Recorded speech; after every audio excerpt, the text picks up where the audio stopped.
Will tell us when we're live. That's it, and we are live. How you doing, ladies and gentlemen? How you doing, ladies and gentlemen? Just give me a minute here to tweet out this old link. Here we go.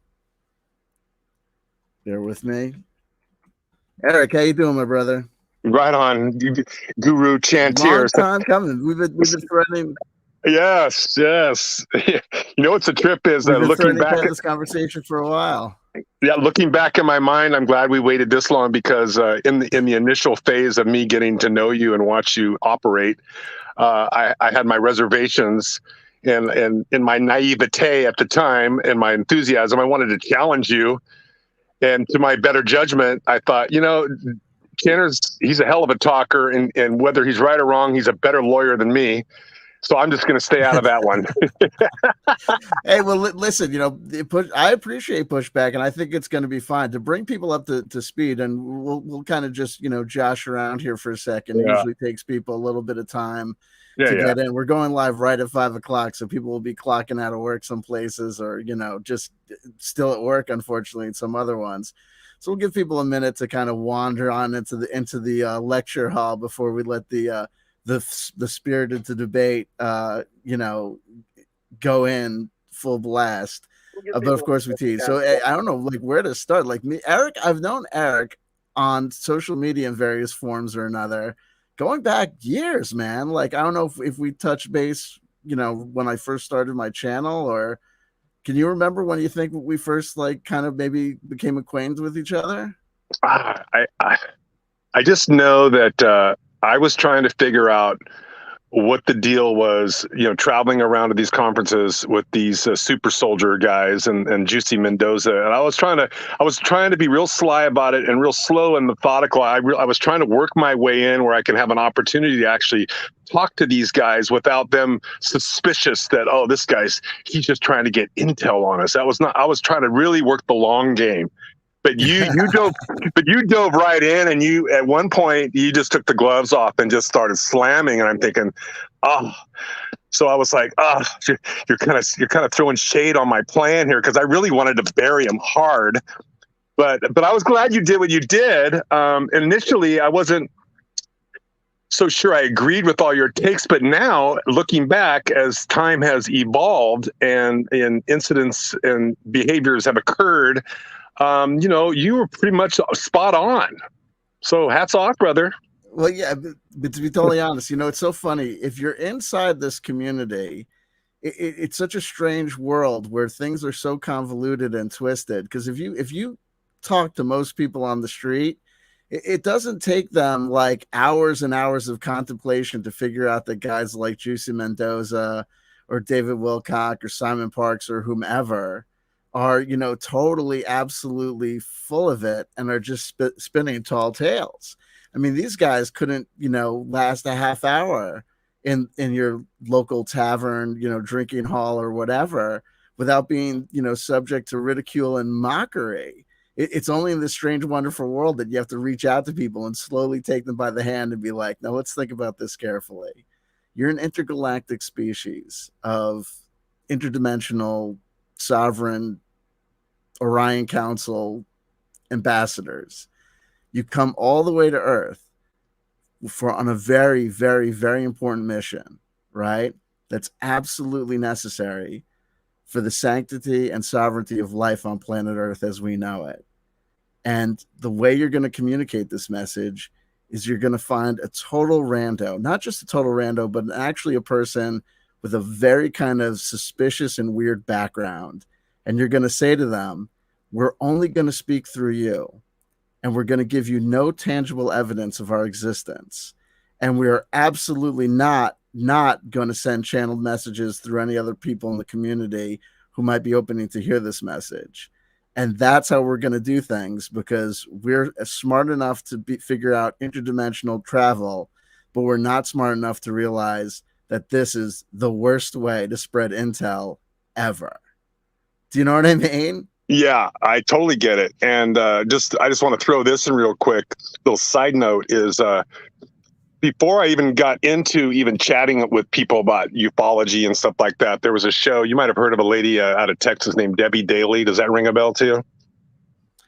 Not really. I gotta be honest. I won't bullshit. Well, the Debbie Daly show, some of the listeners may have heard of her. She took down most of her shows, but she was very controversial. She would talk about anything, and all her audience and her chat people that would get into her Spreaker chat, they were all like 8chan, 4chan trolls and hackers.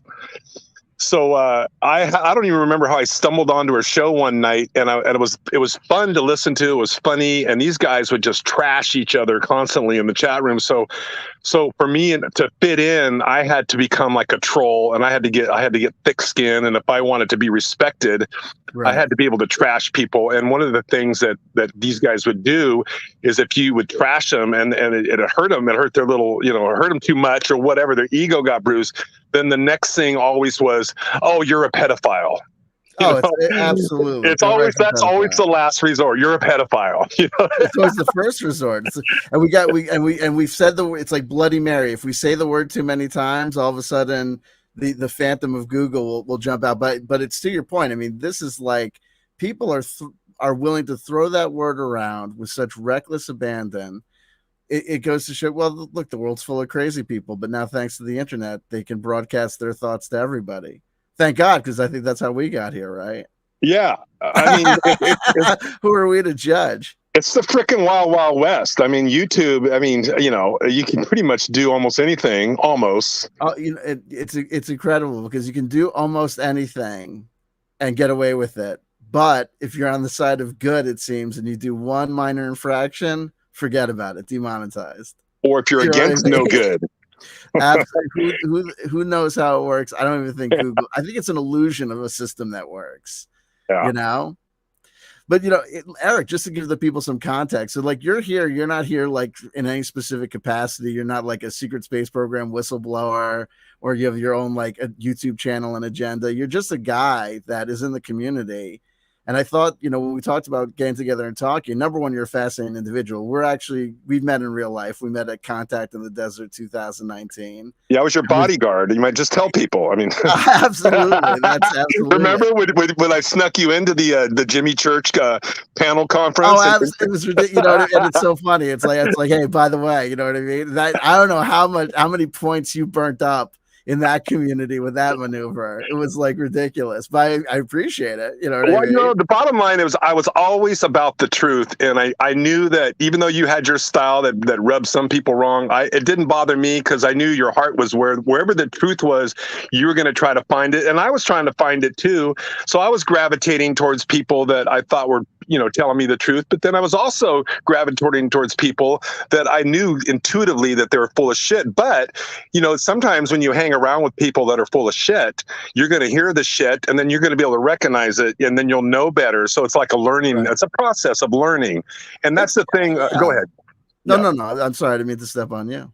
No, but the bottom line is, I feel for the people. I mean, like guys like even though Steven blocked me on Twitter and I don't really see eye to eye with some of the way he conducts his show. Cambion blocked you? But it's what's weird is I was just about ready to. Yeah, I was about ready to give him a donation too. He kind of blew it because even though I don't really like his style either, he's trying to get the truth too, and he's learning.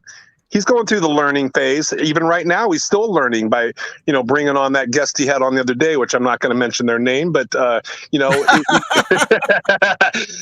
the bottom line is we're all trying to learn. So if we all just kind of just throw our information in the pot and we share it, people that want to know the truth can find it. And they just gotta be willing to open their minds and look at it because there are, it's sad that there are people out there getting taken advantage of, but I believe that it gets to a point, though, where these people, it's like a drug for them. I think that whether they're hanging around a certain group of people or they're donating money or whatever it is they're doing, it's like a drug that gives them a fix. And I don't think they really care too deeply how truthful the evidence is or the information is. It's just that they get kind of a high off of it.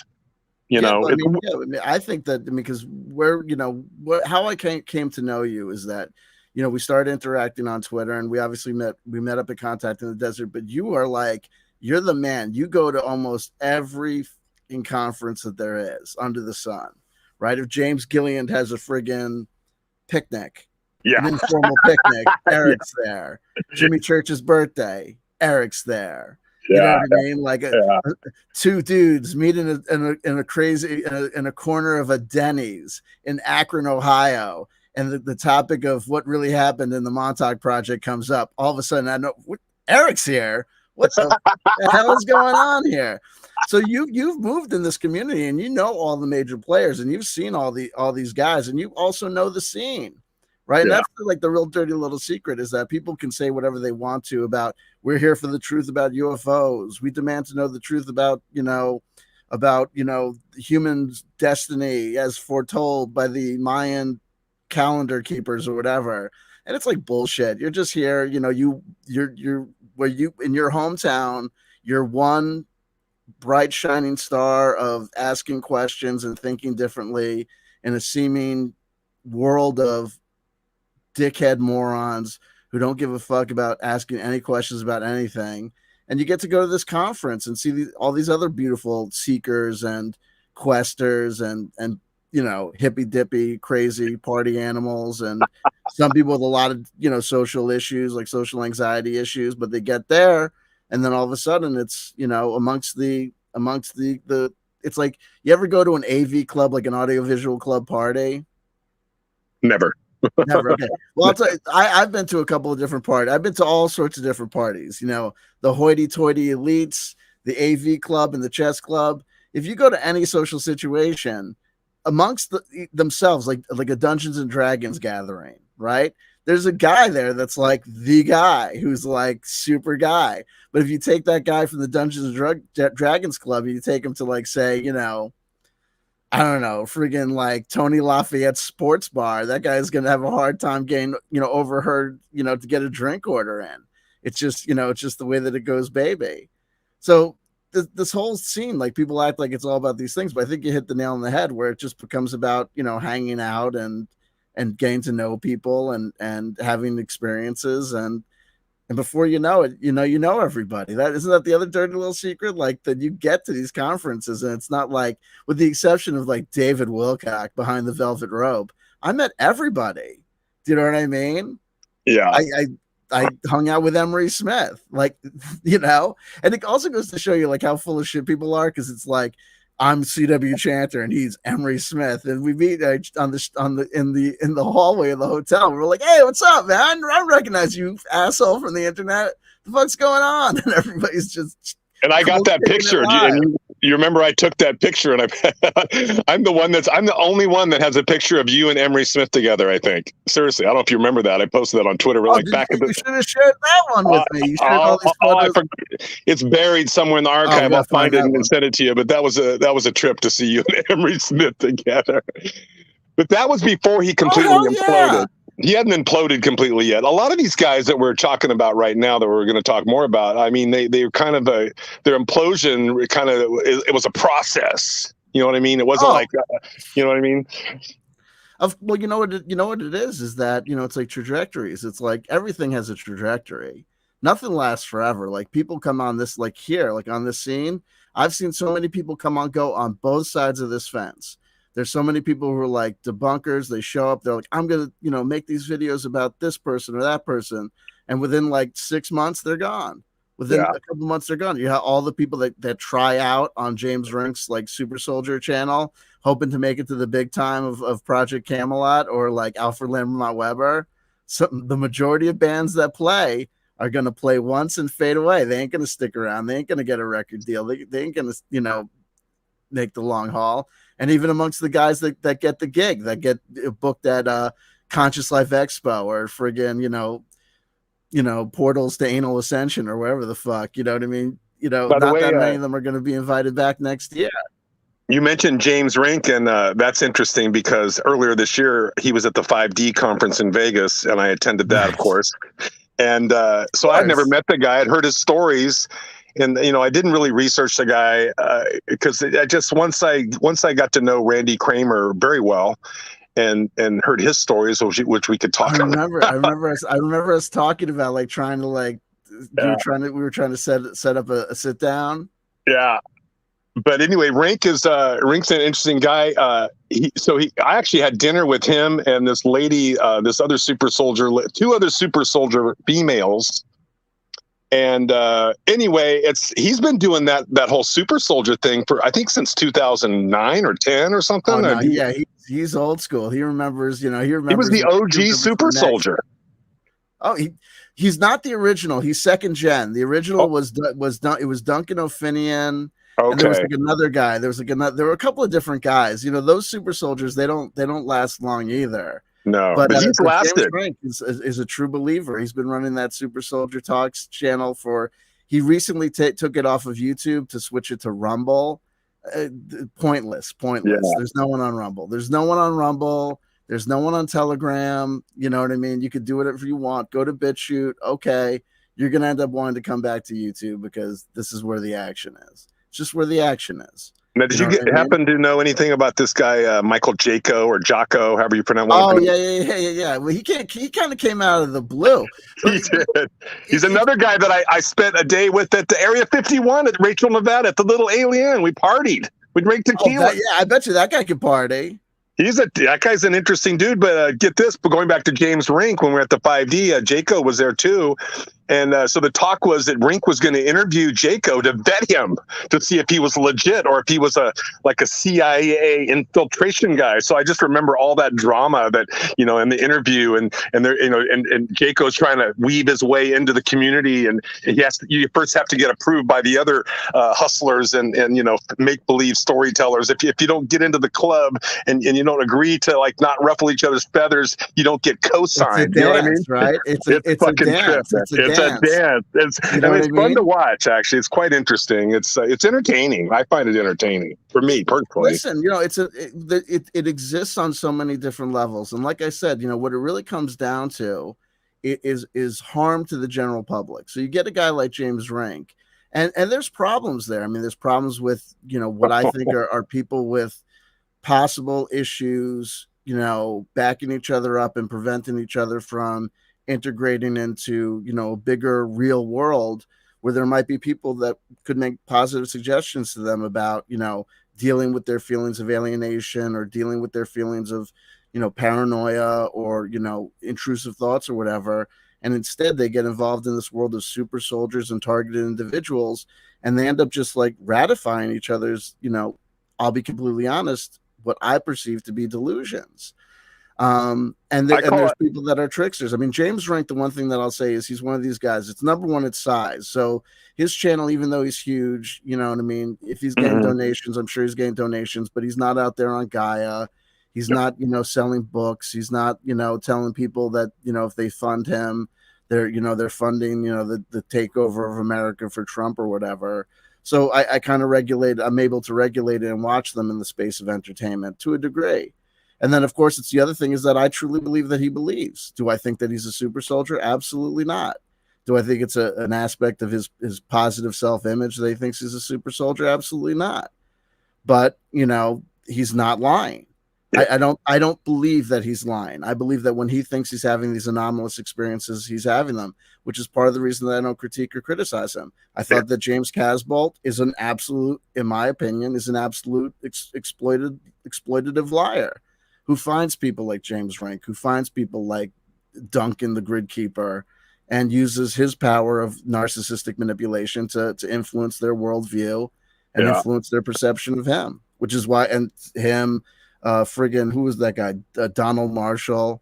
Oh my God. Juicy Mendoza, all those guys. Simon Parks on the Real, absolutely. I actually had a little, when I had a little Donald Marshall phase a couple years ago, I was trying to weasel my way into his world to try to get information. And I'll admit it, I didn't really care. I thought, I'm going to send this guy some money and just see maybe if he'll have a conversation with me. Cause he's just so, he won't, he's over there in Canada. He's not going to talk to you unless he feels the need to. So I actually sent him $250. And thinking that, but I knew that could have just been money down the toilet, but it was a test to see what he would do. If I send him this money, is he going to treat me different now? Is he going to actually have a conversation with me? Will he think I'm his fan because I'm sending him money? But he totally shined me. He shunned me. which was fine with me. But what I learned was the fact that he did shun me and shine me. That proved to me, in my mind, that he was a complete fraud. So I just got off him completely. I was like, I invested $250 just to learn that I don't need to spend another minute on this guy because he's full of shit. That was my take. Well, I mean, who knows? I mean, like, I think that some of these people can identify. I mean, I don't know what that interaction was, and I don't, it's not for me to say, what the good strategy is to try and figure out how to get close to people to get a good look at their system or what they've got going on or what they might be doing. I mean, we talk about these like, needing to respect other people's, lives where I think that Juicy Mendoza got himself in real trouble was this whole notion of setting up this like exclusive contract, like only he could talk to the Blue Avians. Only he is a secret space program whistleblower, and everyone else is just taking his story. You got to learn how to play well with others, or you're not going to last very long.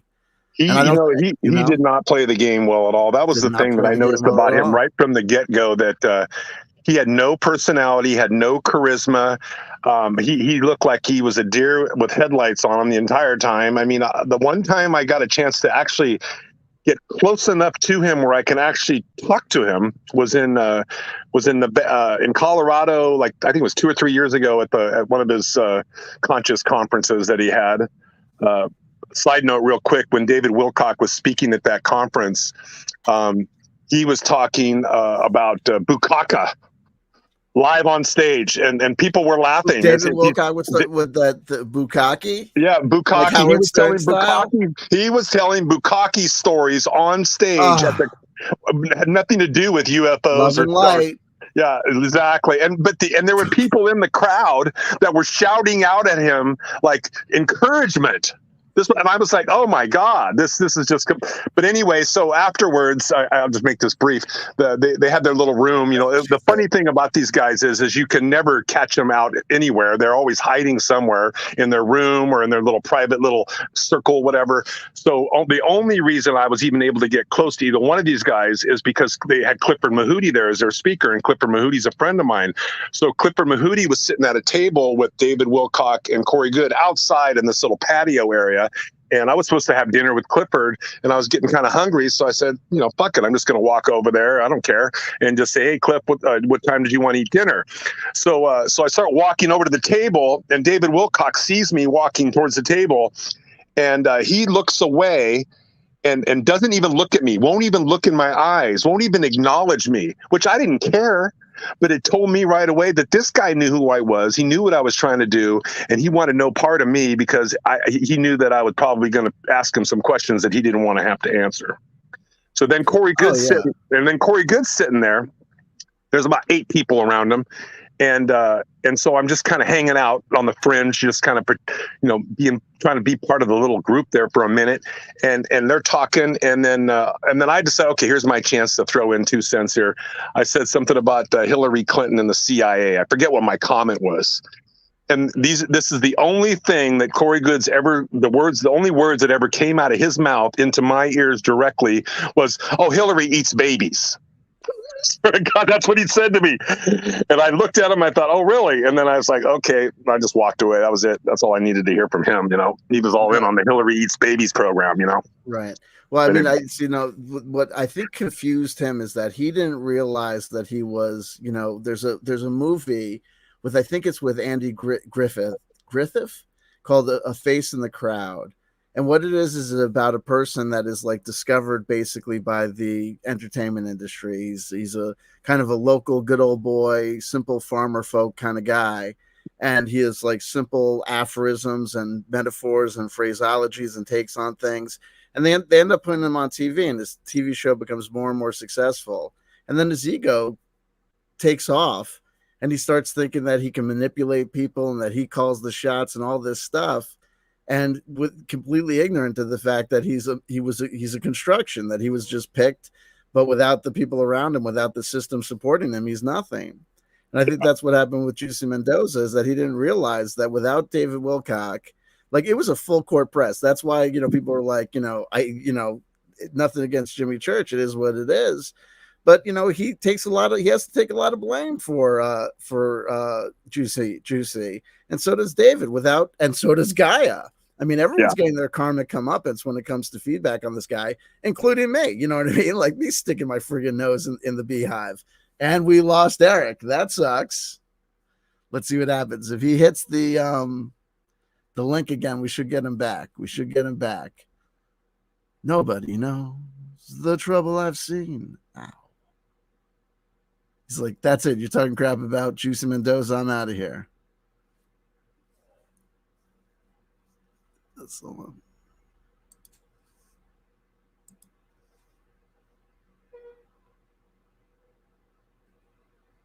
Rooster Suburbs asks, how do we know Erik isn't CIA? How do we know you're not CIA? How do you know I'm not CIA? How do you know that? How do you know that I don't know that you're CIA while I'm FBI, Erik's NSA, and none of us know anything about each other? What if we think we know that you are CIA, but it actually turns out you're KGB, Landshark? You know what I mean? Who knows anything? That's the thing with, and that extends out not just as to people's identity, that also extends out to their basis for understanding or knowledge of what's going on. Nobody knows the trouble I've seen. Nobody knows the connection. It's a shame. We'll figure it out. Let's see what happens. That'd be like a damn quick interview, kid. It was just getting good too. Listen. Oh, Evol. Erik is having internet problems until your stream is over. Baby, why would you do that, Evol? Why would you do that? Why would you do that? Hey, if I sing I'll sing a verse of any song you like to have Erik's internet problems go away. We say hello to Natasha Hines. Erik, my link crashed, CW. Let me try and invite you again.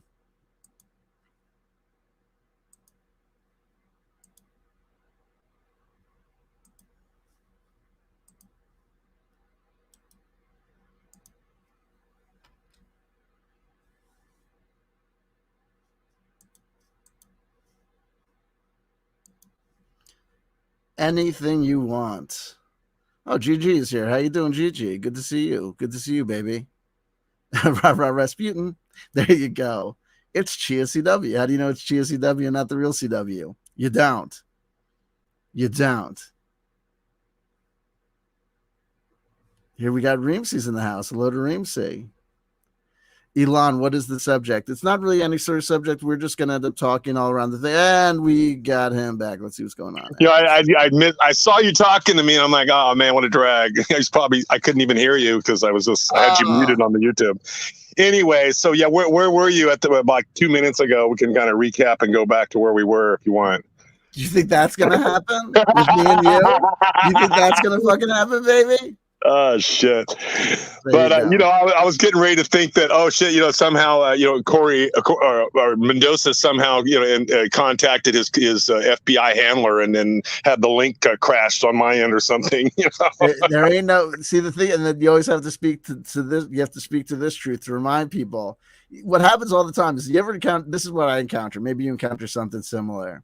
People are kind of willing to come halfway to the truth, but they're not willing to come to the truth that destroys their entire worldview as to conspiracy theories, ufology, disclosure, or 5D ascension.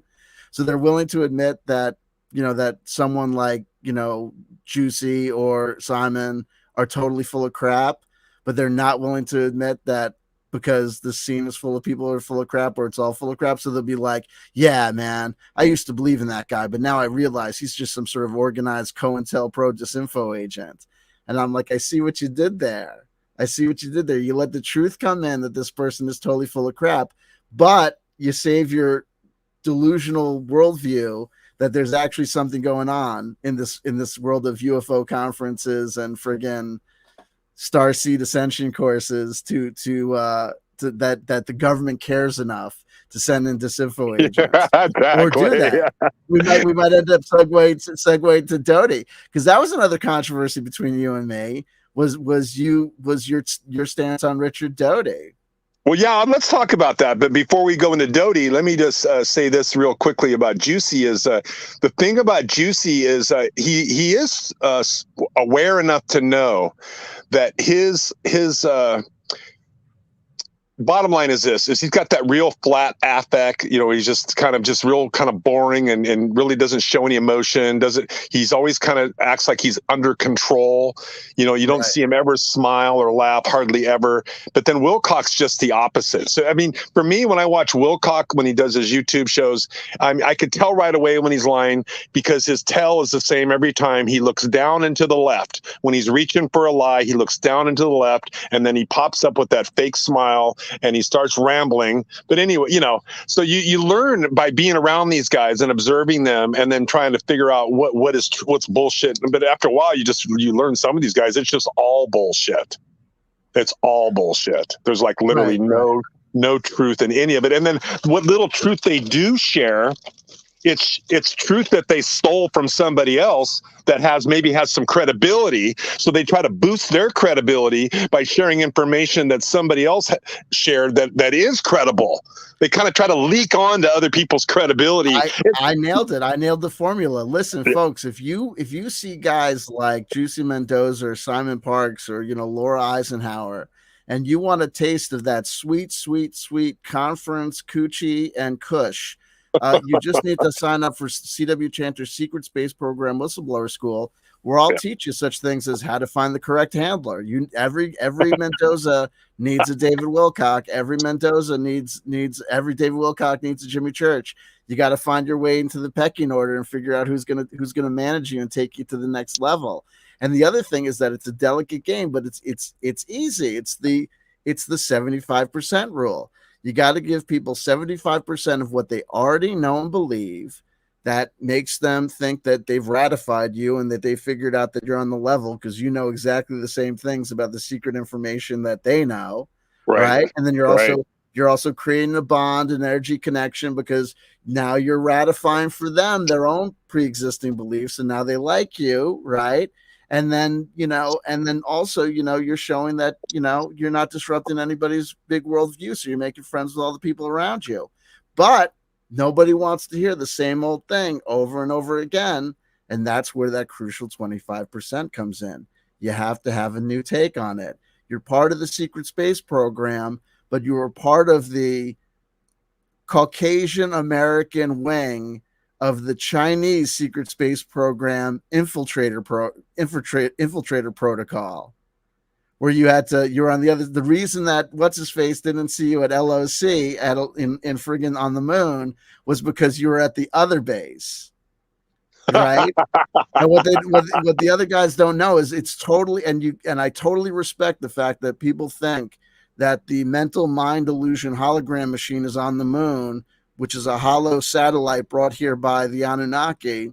But what they don't realize is that on Mars, there's a super secret special hologram magic making machine that makes the hologram magic making machine that we think is making our hollow magic make believe machine reality. It's turtles all the way down. You know what I mean? Yeah. It's crazy. It's a mind fuck. I mean, you get these people with half a brain and you fill the other half up with bullshit, and you just send them spinning. Just send them off. Just wait for them to get their Social Security checks and just make sure that you've got them on the mailing list, so you get at least $20 or $30 out of them every month. Whatever. Well, absolutely. Listen, and that's the thing. Once people start giving money, it's the Scientology game mindset. Once people start investing tons and tons of money, now they're invested. Are they going to turn around and realize that the $5,000 they donated to this guy over the course of, say, 5 years was just money flushed down the toilet? Or are they going to keep on doubling down? Just, make it, and now you're invested. Now it's got to be true. And the other dirty little secret is this. How many of these people that are going and sitting in the audience for the conferences, I think this is true of the secret space program, QAnon protocol fanboys and fangirls, as well as for the new age contactee channelers and practitioners. How many people are there playing the game of audience member because they're waiting for their turn to get up on that stage, right? Yeah, that actually happened in Vegas. There was a lady in the audience, and Penny Bradley was talking and going on and on and on. I mean, you look at that woman, and she's claiming still to this day that she's still going on secret space missions. And her, I don't know if you've seen this woman in her current God health bless her. state. Penny Bradley, absolutely. Yeah, I mean, No, she's all not a this, bad person, but she's just whatever. no. But she got challenged by this lady in the audience during her talk, and it was a trip. I actually recorded it, and the lady was trying to like one up her, and I'm looking at this lady going, "What?" And then afterwards, when the talk was over, and I was in the lobby area, and I had my iPad in my hand, and she comes up to me and she goes, "What are you going to do with that?" I go, "Do with what?" She goes, "That I noticed you were recording me." I go, "I'm not. Don't worry about it. It's just for my own private. I'm not. I don't have a YouTube channel. I don't have a broadcast. I'm not writing a book." See, I have to stick to that. I can never write a book. I can never have a YouTube channel. I can never do a podcast because then that'll make me a hypocrite. So I have to always. You know what I mean? I've got to always be neutral. I've always, I can't, I'm going to do what I do. I'm out there trying to figure out what's going on. I got a pretty good idea what's going on now. But yeah, if you want to segue back into Doty, I know people want to talk about Doty. So you lead the way on that one. I'm trying to think of the best way, I'll admit this is that I'm not an expert on all these things. I saw that documentary Mirage Men, but I saw it many, many years ago.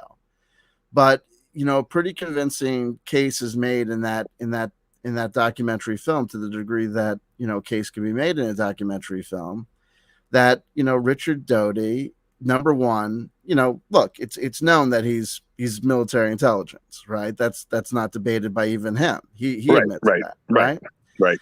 And he even, to the best of my knowledge and understanding, admits that he became part of the ufology community because he was on assignment, right? That he was sent to that community to figure out kind of what was going on.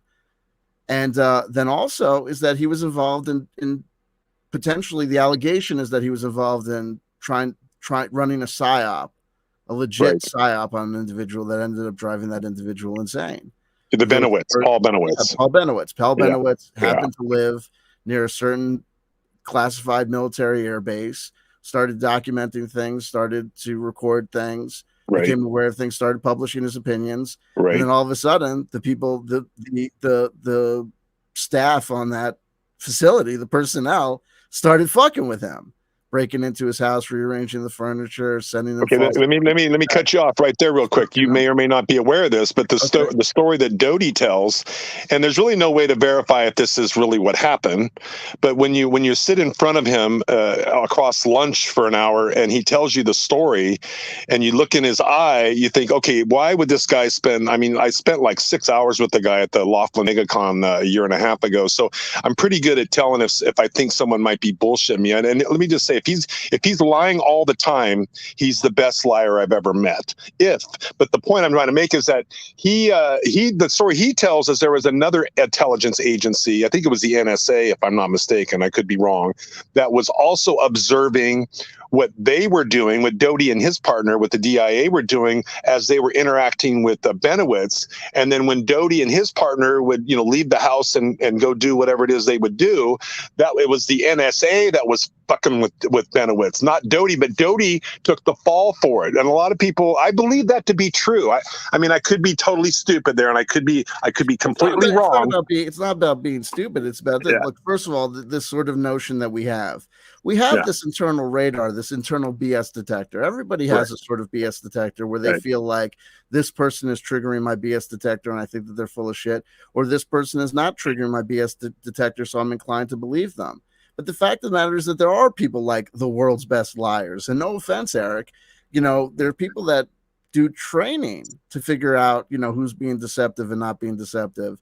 And, if we're talking about a guy who's from the DIA, he's actual military intelligence, then, we have to assume, we might be able to assume that he has some sort of training in how to bullshit people. And if you hang out with a guy and have dinner with him and it's, Richard Doty or whatever, and who knows, it's not for me to judge you or to play like armchair analysis or try and figure out why he was able to dupe you. But the fact of the matter is that, like, none of this, like, even if you tell me like, oh, the DIA were just in there, they were fucking around in his house, but it was the NSA that came in after them that did the real shit. That's like me saying, yeah, Erik, I know you're pissed off at me because I came into your house and stole all your shit, but I only stole, like, the CDs. The the money was taken by friggin', Jason Quidd on the Astral.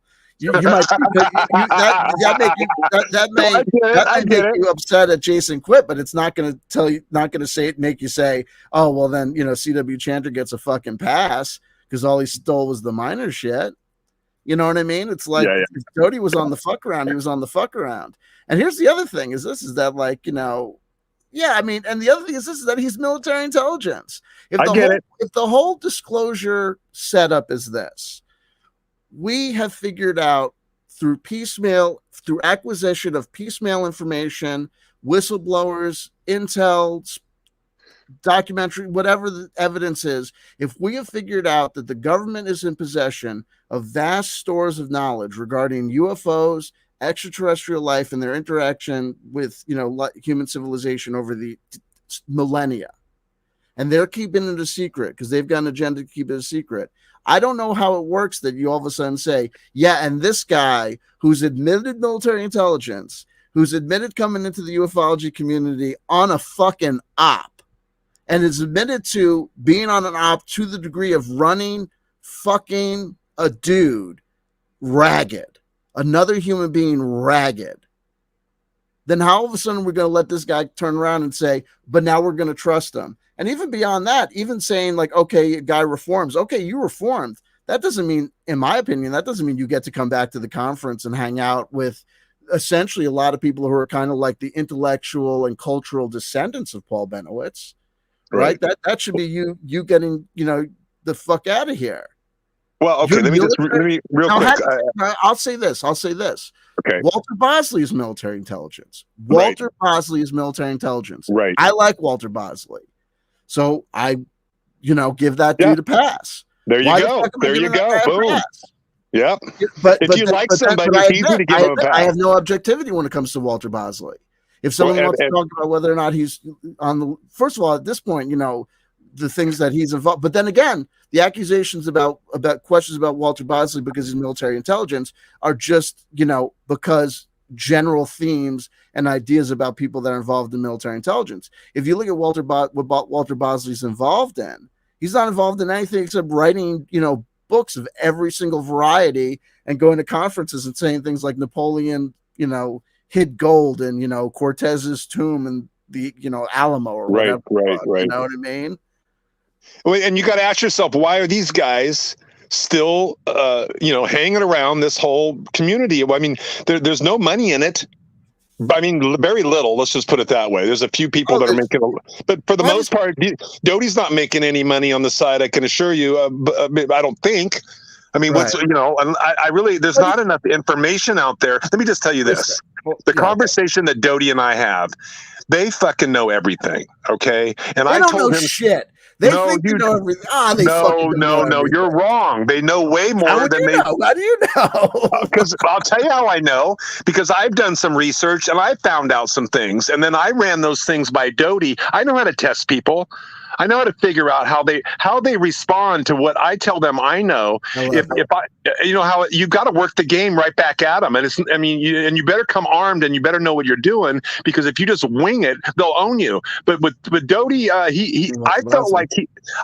don't know Bosley. I don't really know that guy.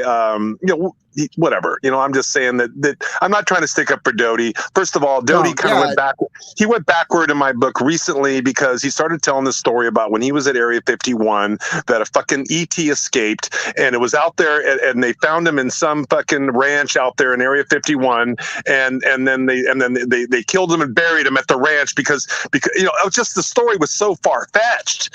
And I even told Doty, I sent him a message after he was on Jimmy Church's show. I said, I did a poll on Twitter, and I said like 80% of the people thought that story was complete bullshit, and then he doesn't even respond.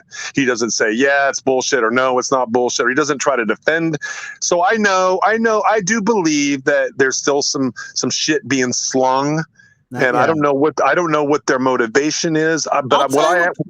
Listen. Okay. Can I break it down? Go for it, bro. Go for it. Number one, a couple of simple things. Do these guys get money? They don't need money. Okay, they are retired, and military dudes, just like a lot of cops and firefighters, are able to retire, 10, 15 years younger than a lot of other people are able to retire because they get pensions. But not a lot. But not a lot. It doesn't matter. What? I don't think that Walter Bosley has a ton of money. Well, if he's getting 40, 50, 60 grand a year, that's not enough. If you want to live large to some degree, you got to have a side gig, and I think that's what some of these side gigs. They're all private investigators. They all give testimony. They all do different things. But whatever. Yeah. Here's the deal. All right. What's their motivation? For each person, their motivation is different. But let's look at Doty specifically. All right. Richard Doty is a schmendrick. You know what a schmendrick is?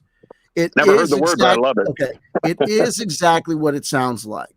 If I throw a picture of Richard Doty up and say Richard Doty is a schmendrick, everybody will know exactly what a schmendrick is. Yes, he's military intelligence. Okay. He's fat. He's balding. He's short. His clothes don't fit right. He's not a snappy dresser. His glasses are held together with duct tape in the middle. Maybe it's a brilliant disguise, or maybe he is a fucking lovable loser. Now, if Richard Doty is not coming to the conferences, what is Richard Doty doing?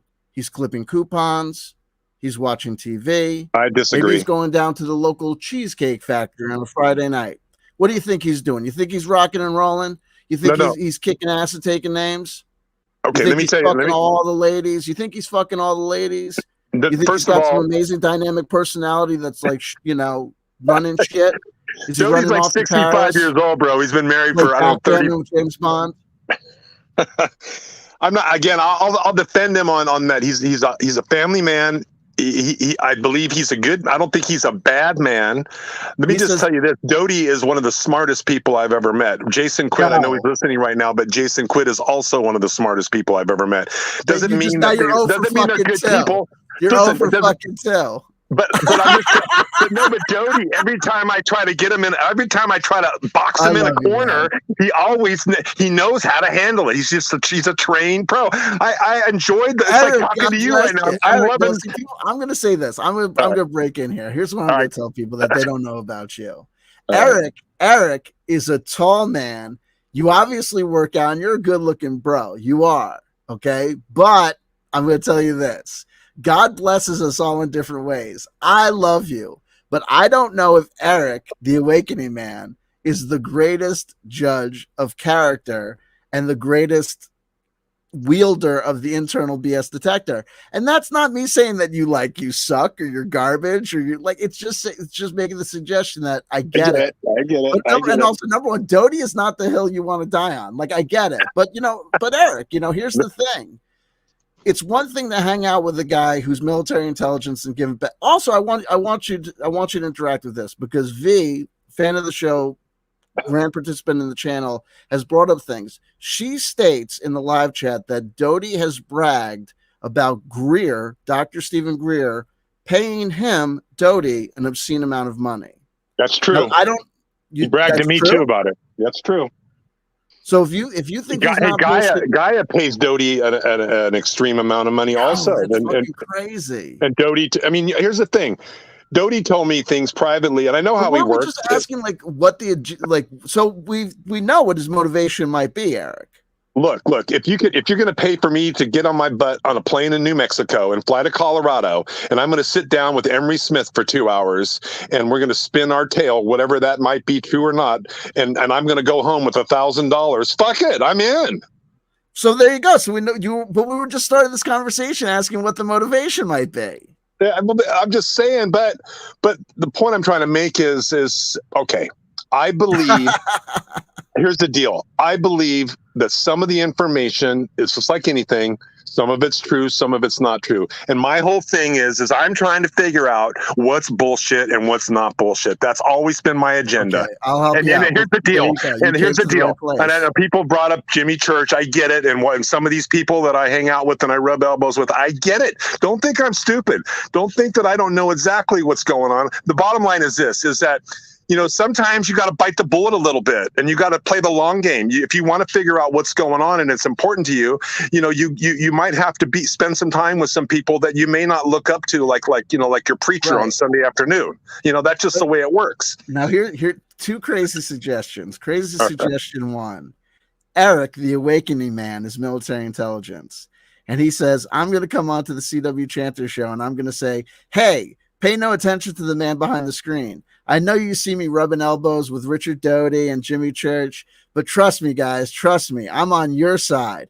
I'm just getting near them on the long game to try and figure out what's happening over there. And I'm over here with you guys. When I hang out with you over here with you guys are really cool.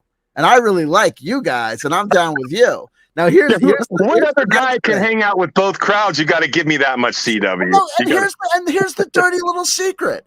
This is like me.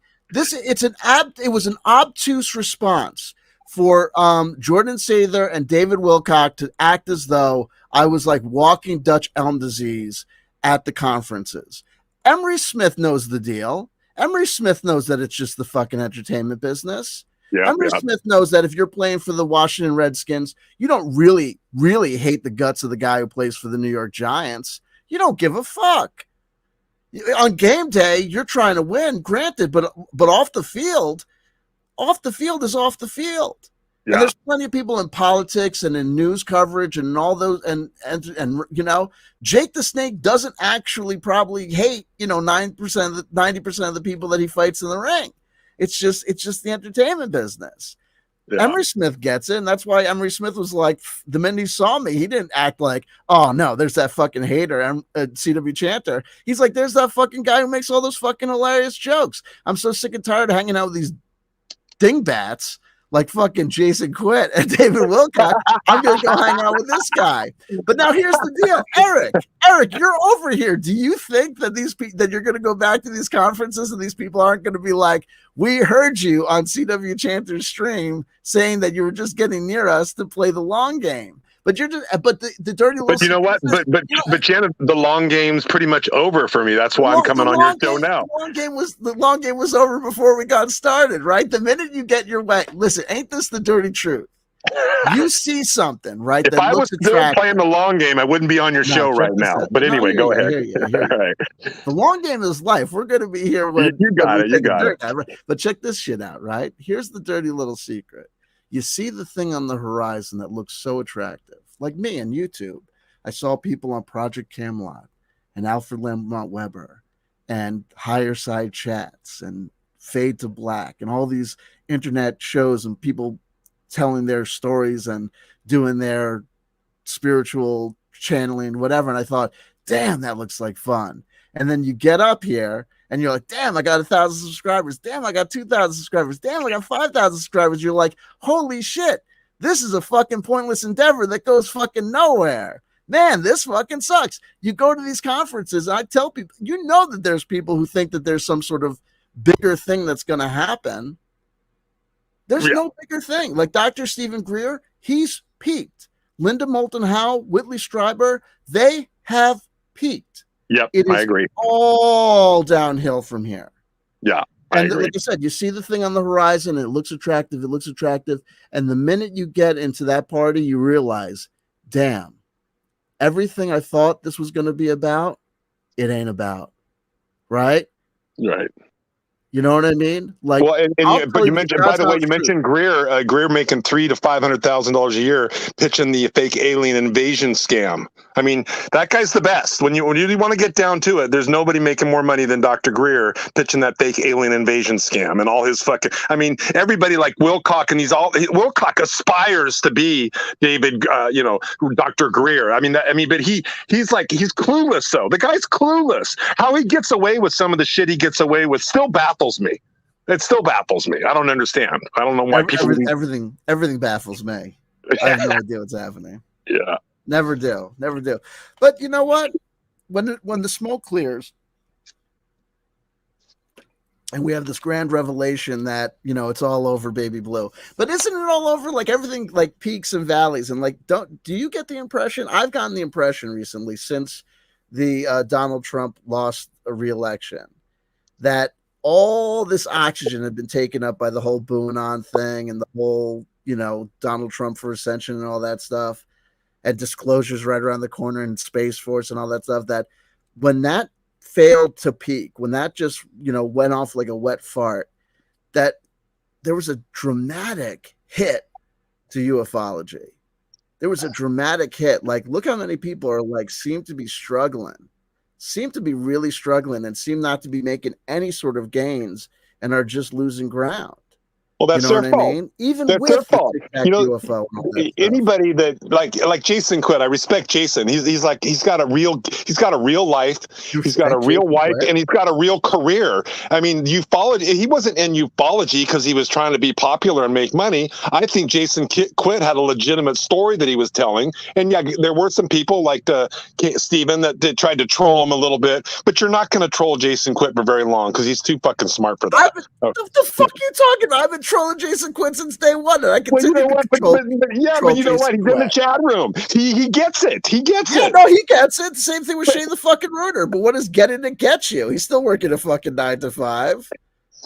And he still knows I respect him about as much as I respect the last guy that ate my ass. You know what I mean? Like Jason Quitt, the Algonquin sex magic, Egyptian pyramidology yoga practitioner. If you go like this, you fucking live forever. Fuck that motherfucker. Good luck talking. Let me tell you, I spent a lot of time with Jason. I'm just telling you, he's a good guy. Even if he wasn't in the chat right now, I would be saying the same thing. He's a good guy. You know what? Jason and I, we've had conversations. Jason's been through some things that nobody knows about, and Nobody knows about it. I assisted him. Let me just tell you something. I assisted him in a matter that was kind of dangerous, actually, and that's how we kind of endeared each. You know, we became more closer because he was at a point where, hey, this is going on. You know, what do you think? And I says, let me see. And then, the whole thing kind of just washed away. But the bottom line is this: is that I get where you're coming from. You want to analyze it. You're a lawyer. I mean, shit. If I need a lawyer, I'd hire you. I'm not a lawyer. Hold on. This is what are you then? I thought you were a fucking lawyer. What's the deal? Listen, slow down. All right. A couple of things. Things are moving fast. The one thing keep you on your toes. I work in this office, and I work currently practicing law. Okay, that's what I do for a living. It's how I feed myself, and it's how I feed my children. I'm not one of these guys that I'm a lawyer. Some guy digs ditches. Some guy slings hash at the local, greasy spoon. Some guy's a heart surgeon. Some guy is blowing other dudes for money. And I practice law as a vocation, but it's like, there's nothing in here that influences, or I didn't become a lawyer. I became a lawyer because it was a family business, not because I have any sort of drive, or this is how I do things. And the thing that I want to say there is this: is that and you don't need to be a lawyer. You don't need to be over analytical to look at guys like Jason Quitt or whoever and say that these stories reside within the realm of the metaphysical, the metaphorical, and the possibly incorrect. You know what I mean? There's people that talk to God. He had adventures on the astral plane. Fantastic. I've had some wild shit. I've had some, deep meditation experiences where I, all of a sudden I was upside down and backwards floating in space, and then all of a sudden I was back. You know what I mean? That shit happens. You know what I mean? I just didn't decide to go to conference, but it's not about, Jason Quitt or whatever. But I am intrigued about this whole, he was involved in something dangerous. And I just want to take this opportunity to say, I know exactly what you're talking about. I know exactly what you're probably talking about. do, but it's too long a conversation to have during this broadcast. Listen. I'm just happy that the thing that I put up his butt, you were able to get out. That's fucked up. That's what he said. Well, let's move off Jason, because we got so much more to talk about. We got a lot more to talk about. So we kind of touched on Jimmy a little bit. We kind of touched on Jason. We touched on Doty. We've Wildcock and Juicy. You want to talk a little bit more? You want to hear a little bit more about Emery? How I came to why not? Yeah, absolutely. Let's go back to Emery, because this is actually an interesting story from my perspective. See, we haven't even got into the part yet. So Eric's this guy, going to parties and going to all the conferences and da. Yes, but most of my time is spent actually boots on the ground, tires on the road, eyes in the sky with my night vision, going to look for UFOs and Bigfoot. I mean, that's really what I do. That's my passion. And the other shit is just to fill up the time when I need a break. So you know what I mean? I'm not just the guy out there trying to figure it all out. I really want to know what the fuck's going on with why these things are appearing in the sky and what the fuck are these things? And how, is Bigfoot real? Well, I believe Bigfoot is real because I had an experience with one in Happy Jack, Arizona. I don't know if you know that or not. In Happy Jack, Arizona. Tell me about your experience with Bigfoot. I'll make it. I'll give you the short version, but it's interesting. This part's interesting. I got to give you the little pre-talk. The day before this happened, Raw, who was just with me recently when we filmed that triangle out there, and that was a real triangle, by the way, because I can tell you that was not anything other than. I'm not saying it was an alien, not saying it was a military, experiment, but the point is, it was a triangle. It was nothing else. And anyway, so Raw was with me, John Polk, and of all people, who we haven't talked about is Sarah. No, excuse me. Was it Sarah? No, Sarah wasn't with us on this trip. Rod's girlfriend, Krista Riza. Have you heard of her, Krista Riza? Oh, you're talking about Ra. You're talking about Arcturus Ra. Commander Arcturus Ra. To you, son. Oh, yeah, absolutely. I used to hang out with the Wu-Tang Clan. They thought that I was a very good rapper, but then I realized there was something happening 5,000 dimensions above that was more important for me to explore. God bless Arcturus Ra. It's been a fucking minute. That guy's a cool dude. He's a cool dude. Well, check this out. So I was hanging out at John Polk's house in Sedona, and there's this guy that lived down the street that used to work in the forestry business or whatever. It was a forest ranger guy, retired drunk now, And anyway, so he comes over to Polk's house. He's drinking beer, and the long story short of it, I got distracted by the live chat. Who are we talking about now? So I was at John Polk's house in Sedona. Okay. And this neighbor guy comes in. He used to work in the Forest Service, and he's drinking beer, and it's in the middle of the afternoon, and everybody's drinking beer, whatever. And so this guy pops out this story that the guy that hired him into the forestry knew where Travis Walton was abducted. He knew the exact spot on the Mogollon Rim in near Happy Jack, Arizona. Okay. So he took this guy. I can't remember. I'll call him Eli. I can't remember his name. I think it was Eli or something like that. So this guy Eli, he knows where this spot is. He believes the story that this guy told him, as a young recruit into the forestry business. So now he's passing this story down to some stranger, me, who he's never met before, not even knowing that I'm going to say, take me up there, show me, I want to see, because that's exactly what I said. I said, look, man, I mean, what do I got to do? I'll buy you a 6-pack of beer. I'll smoke a joint with you. You just let me know. What do I got to do? Will you take me to this spot where Travis Walton was abducted? I want to see. I'm curious. And he goes, yeah.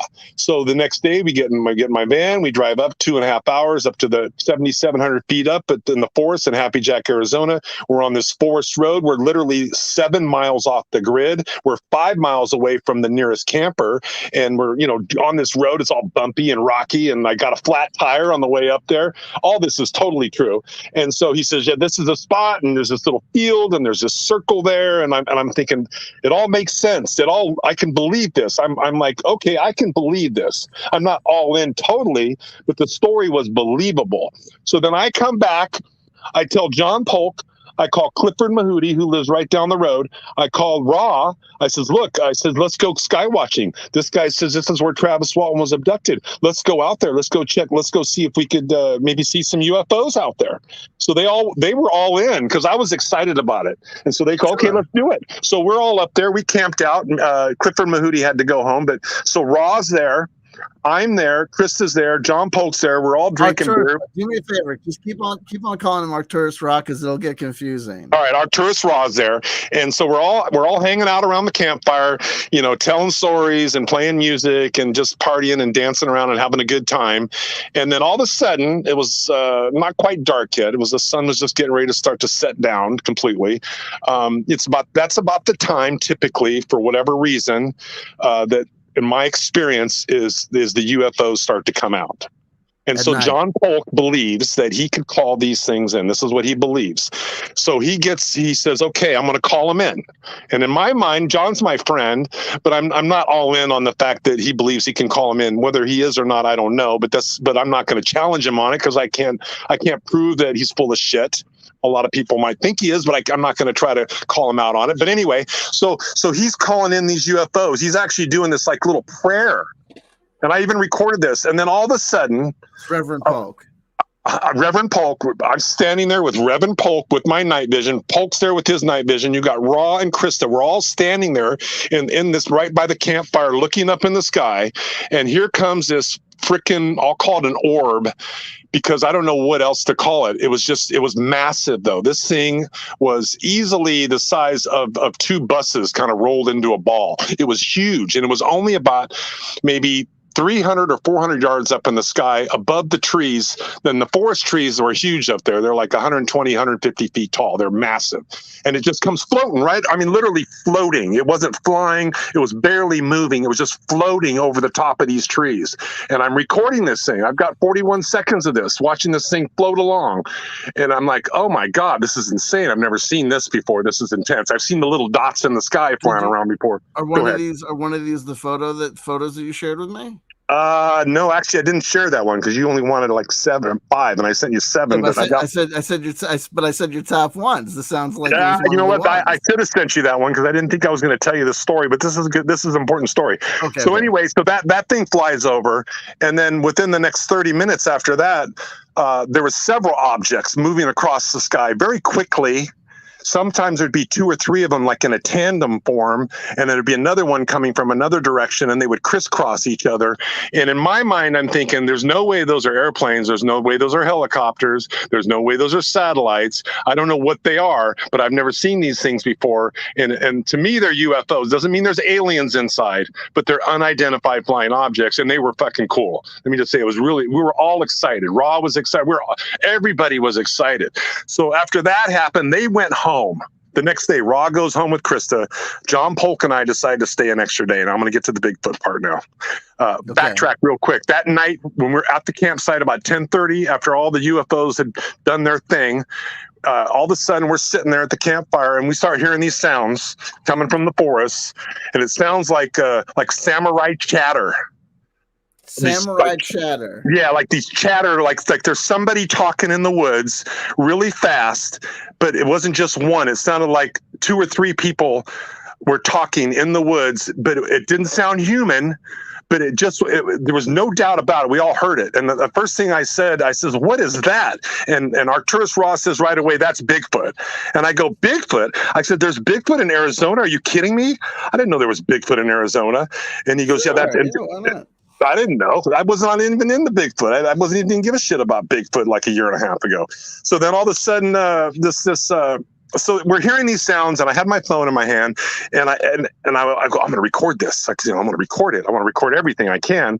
And as soon as I put my phone on and I put record on, the sounds stop. And then I would put the phone down on my lap, I would turn it off, and then they would start up again. So this happened 3 times, off and on. And I could never record the sounds.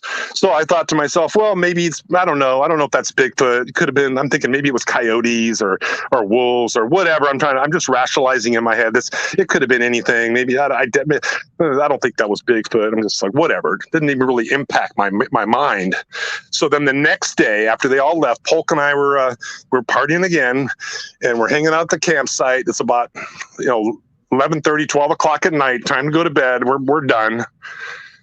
He gets in his truck. I get in my van. He's sleeping in his truck. He's not. His truck is not next to my vehicle. It's kind of like T-boned. So where I was parked, which was right next to the campfire, I could see from, if I looked out my the window of my van, I could see the passenger side of his vehicle, and I could see him sitting in his driver's side and where the steering wheel was, but I couldn't see him real well because it was dark.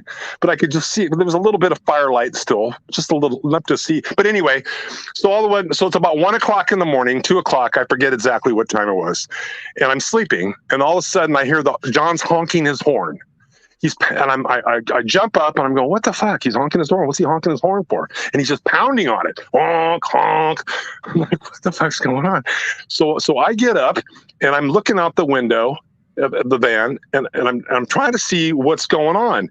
And this is where This is where you're going to put me fucking way out on the woo list now. I'm sure when I tell you the story, I'm going to get shit for this. I'm going to get trolled. I've already told the story, but this is the first time you're hearing it. So I'm looking, and I see Polk kind of moving around inside, like, I don't know, he's just kind of jerking around in there. And then I'm trying to figure out what is he doing. And then I can see two dark figures, very dark, very large, looked like they had one of them might have had their hand in the window of his. I know. It looked like they were trying to pull him out of the truck, or they were shaking him. I don't know what the hell was going on. So I went in my brain. I went into panic right away. I thought, what is going on? I don't even know what these things are. I couldn't tell you at that moment that they were Bigfoot because I couldn't see their details. I just saw two large dark figures. But let me tell you, we're 7 miles off the grid. We're in the middle of we're not even sleeping at a campsite. Okay. We're in the forest, so there's nobody out there. There was nobody within 5 miles of where we were. There's nobody out. Anyway, so then I start honking. Now I'm honking my horn. I get up. I get on. I don't have my glasses on. I just jump up, get in the driver's seat, start honking my horn, trying to whatever was happening. I thought, well, if I honk my horn, maybe I'll scare them. Or I don't even know what I was thinking. I just thought I need to honk my horn too. So as soon as I start honking my horn, these two large figures turn sideways. So I could see them from the side, but I could not see their faces. I could just see that they were very tall, very dark, and they start walking towards the back of John's truck, along the side of his truck. I can't see them from the waist down. And I'm thinking, what the fuck are these things?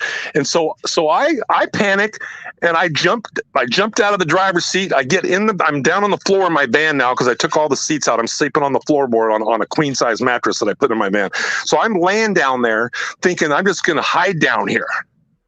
That's some friend you are. I know. I dude, this gangbang. This game fucking deliverance by two black This all happened in like less than 20 30 powder.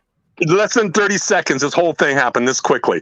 So these things are coming around to the side of my van, and now all of a sudden my van starts moving side to side a little bit. And so I'm thinking, what is going on? So I'm looking up. I'm laying on my van looking up, and the windows are tinted, and it's dark. And they're on the opposite side of where the fire is. So there's not a lot of light there, but I could see the two dark figures pressed up against my window. I could not see their heads and my van's about 8 feet tall, 9 feet tall. It's got that little pop up on it. So these things had to be easily 8 or 9 feet tall. They had to be, because I would have seen their heads otherwise. So now my van is really starting to rock side by side. The wheels haven't come off the ground yet, but I'm thinking, man, are these guys just going to push me over? And if they pushed me over, is my van going to go into the fire? And so I panicked. I just jumped up. I grabbed the door, which is the side door that you can go out on your van. Usually there's a side door. And I just swung the door open because they were on the opposite side. And I just started running. And so I ran. This is the middle of the night, 2:00. I'm running through the forest on this dirt road, thinking whatever's happening, I'm just going to run away. So I get down the road probably about 200 yards, and all of a sudden I can see John Polk turns the lights on in his truck. I can hear him fire up his truck, and now he's honking his horn now. And I'm thinking, what is going on? And all of a sudden, something from behind me. This is where it ends. Something from behind me. It didn't like punch me. I felt like I got pushed. And so whatever it was, and I don't know that it was the Bigfoot or whatever those things were, but it knocked me down to the ground. I went face down, not literally face first into the dirt, but I fell down. My face is in the ground. My hands are on the dirt. I'm laying down, and I'm afraid to even look. I don't even want to look back. I don't even want to see what's behind me. Thank God, Polk's now, he's racing down the road, this little dirt road to catch up to where I was. And then he pulls up right next to me. All this happened, like I said, 30 seconds, 40 seconds max. This whole thing just happened that quick. And he reaches over, swings open his passenger side door. He says, "Get in." So I jump up and I jump in his truck, and we haul ass down that road to his house into Sedona, which is 2.5 hours away. We leave my van there and we don't go back for 3 days. That's how traumatized I was. Okay. And there's the story. There's the story. There's the story. So Reverend Polk has the ability to call down UFOs, right? Yeah. That's what he says. And, okay. Yeah. You know what I mean? But, Reverend Polk is like, it's like, he's like third string, third banana to you and Gigi and, at the Jimmy Church convention, right? Like for a guy that can do something to me, hey, it is what it is. I don't know what the fuck happened. It's not for me to say that, this or that didn't happen because I wasn't there, right? Yeah. Well, Polk, I don't know if you know this or not. He had a show called The Quantum Hologram Matrix. Did you know that? No. And I was the producer for that show. I actually, that's how I got, when I was doing all these conferences, I was going around. I had Richard Doty on the show. I remember that. I remember you having Richard Doty on the show. I had Stan Friedman on the show. I had Captain Randy Kramer on it. I wanted to, the only way I was going to get to talk to these guys is to get them on the show. I figured if I could get these guys on the show, then I can really ask them questions because they're not going to tell you shit face to face usually if they don't know you. So that was my strategy. That's what I did. Eric, I'm not judging you. I like you. I'm a fan. Right, you're amongst friends here. You're amongst friends here. Right. Look, you had a crazy story. You had a crazy experience. You know what I mean? Yeah. But then again, it's like, look, if a guy like Clifford Mahooty, Arcturus Ra, Reverend Polk, and Erik the Awakening Man, and Christina Raisa are hanging out, right? You're going to see some shit. You would think so. I don't know. Who knows? It's not for me to say. I wasn't there. I appreciate you sharing the story. Well, and here's the deal. If someone doesn't believe me, it doesn't bother me. See, it's like here's why. Forget the Bigfoot story. Although that changed my life, and I went from being a UFO guy to a Bigfoot guy. Suddenly, I wanted to know everything about Bigfoot. I went into like this complete Bigfoot research mode, and so I met some new people in the Bigfoot community that are actually their community is very similar to the UFO community. You got the same kind of shenanigans going on, same kind of hoaxing, same kind of egos. You know what I mean? Psychic Sasquatch conference. Yeah. So, but it's interesting. It's interesting. But here's the deal. My thing is this: I don't really have a desire to ever meet like a gray alien or a reptilian or any of those people. I really have no interest. I pray that they never come down in their ship, and I just don't want to go through any of that. I've talked to people that. But. For whatever reason, after surviving, in a sense, that whole experience, I'm kind of, maybe I'm nuts. I want to have another shot at the Bigfoot. I want to see it. I want to see its face. I want to see it move either in the light or in enough light where I can actually watch it for more than like a second. That would be a thrill to me. So that's kind of the mission I'm on now, is more trying to put myself in places where people are telling me that they're having Bigfoot experiences, and they're showing me these tree structures that no humans are building. I can assure you. Matter of fact, if you've got those pictures, if you want to pop up some pictures right now, you got those those tree structure pictures. People need to see these things, because when you see these tree structures in real life, right away that there were forest rangers weren't bored one day and they decided to do this. That's not how it works with you. Let me go. We'll go with this first. You only got like 7. This is the picture. I'll go through them one at a time. So take us through these. Okay, now that was in Vernal, Utah. We haven't got to that part of the story yet, but that's the first one that I filmed when I was with Raw at the Airbnb with Sarah Adams. Also, the 3 of us were together. Crazy.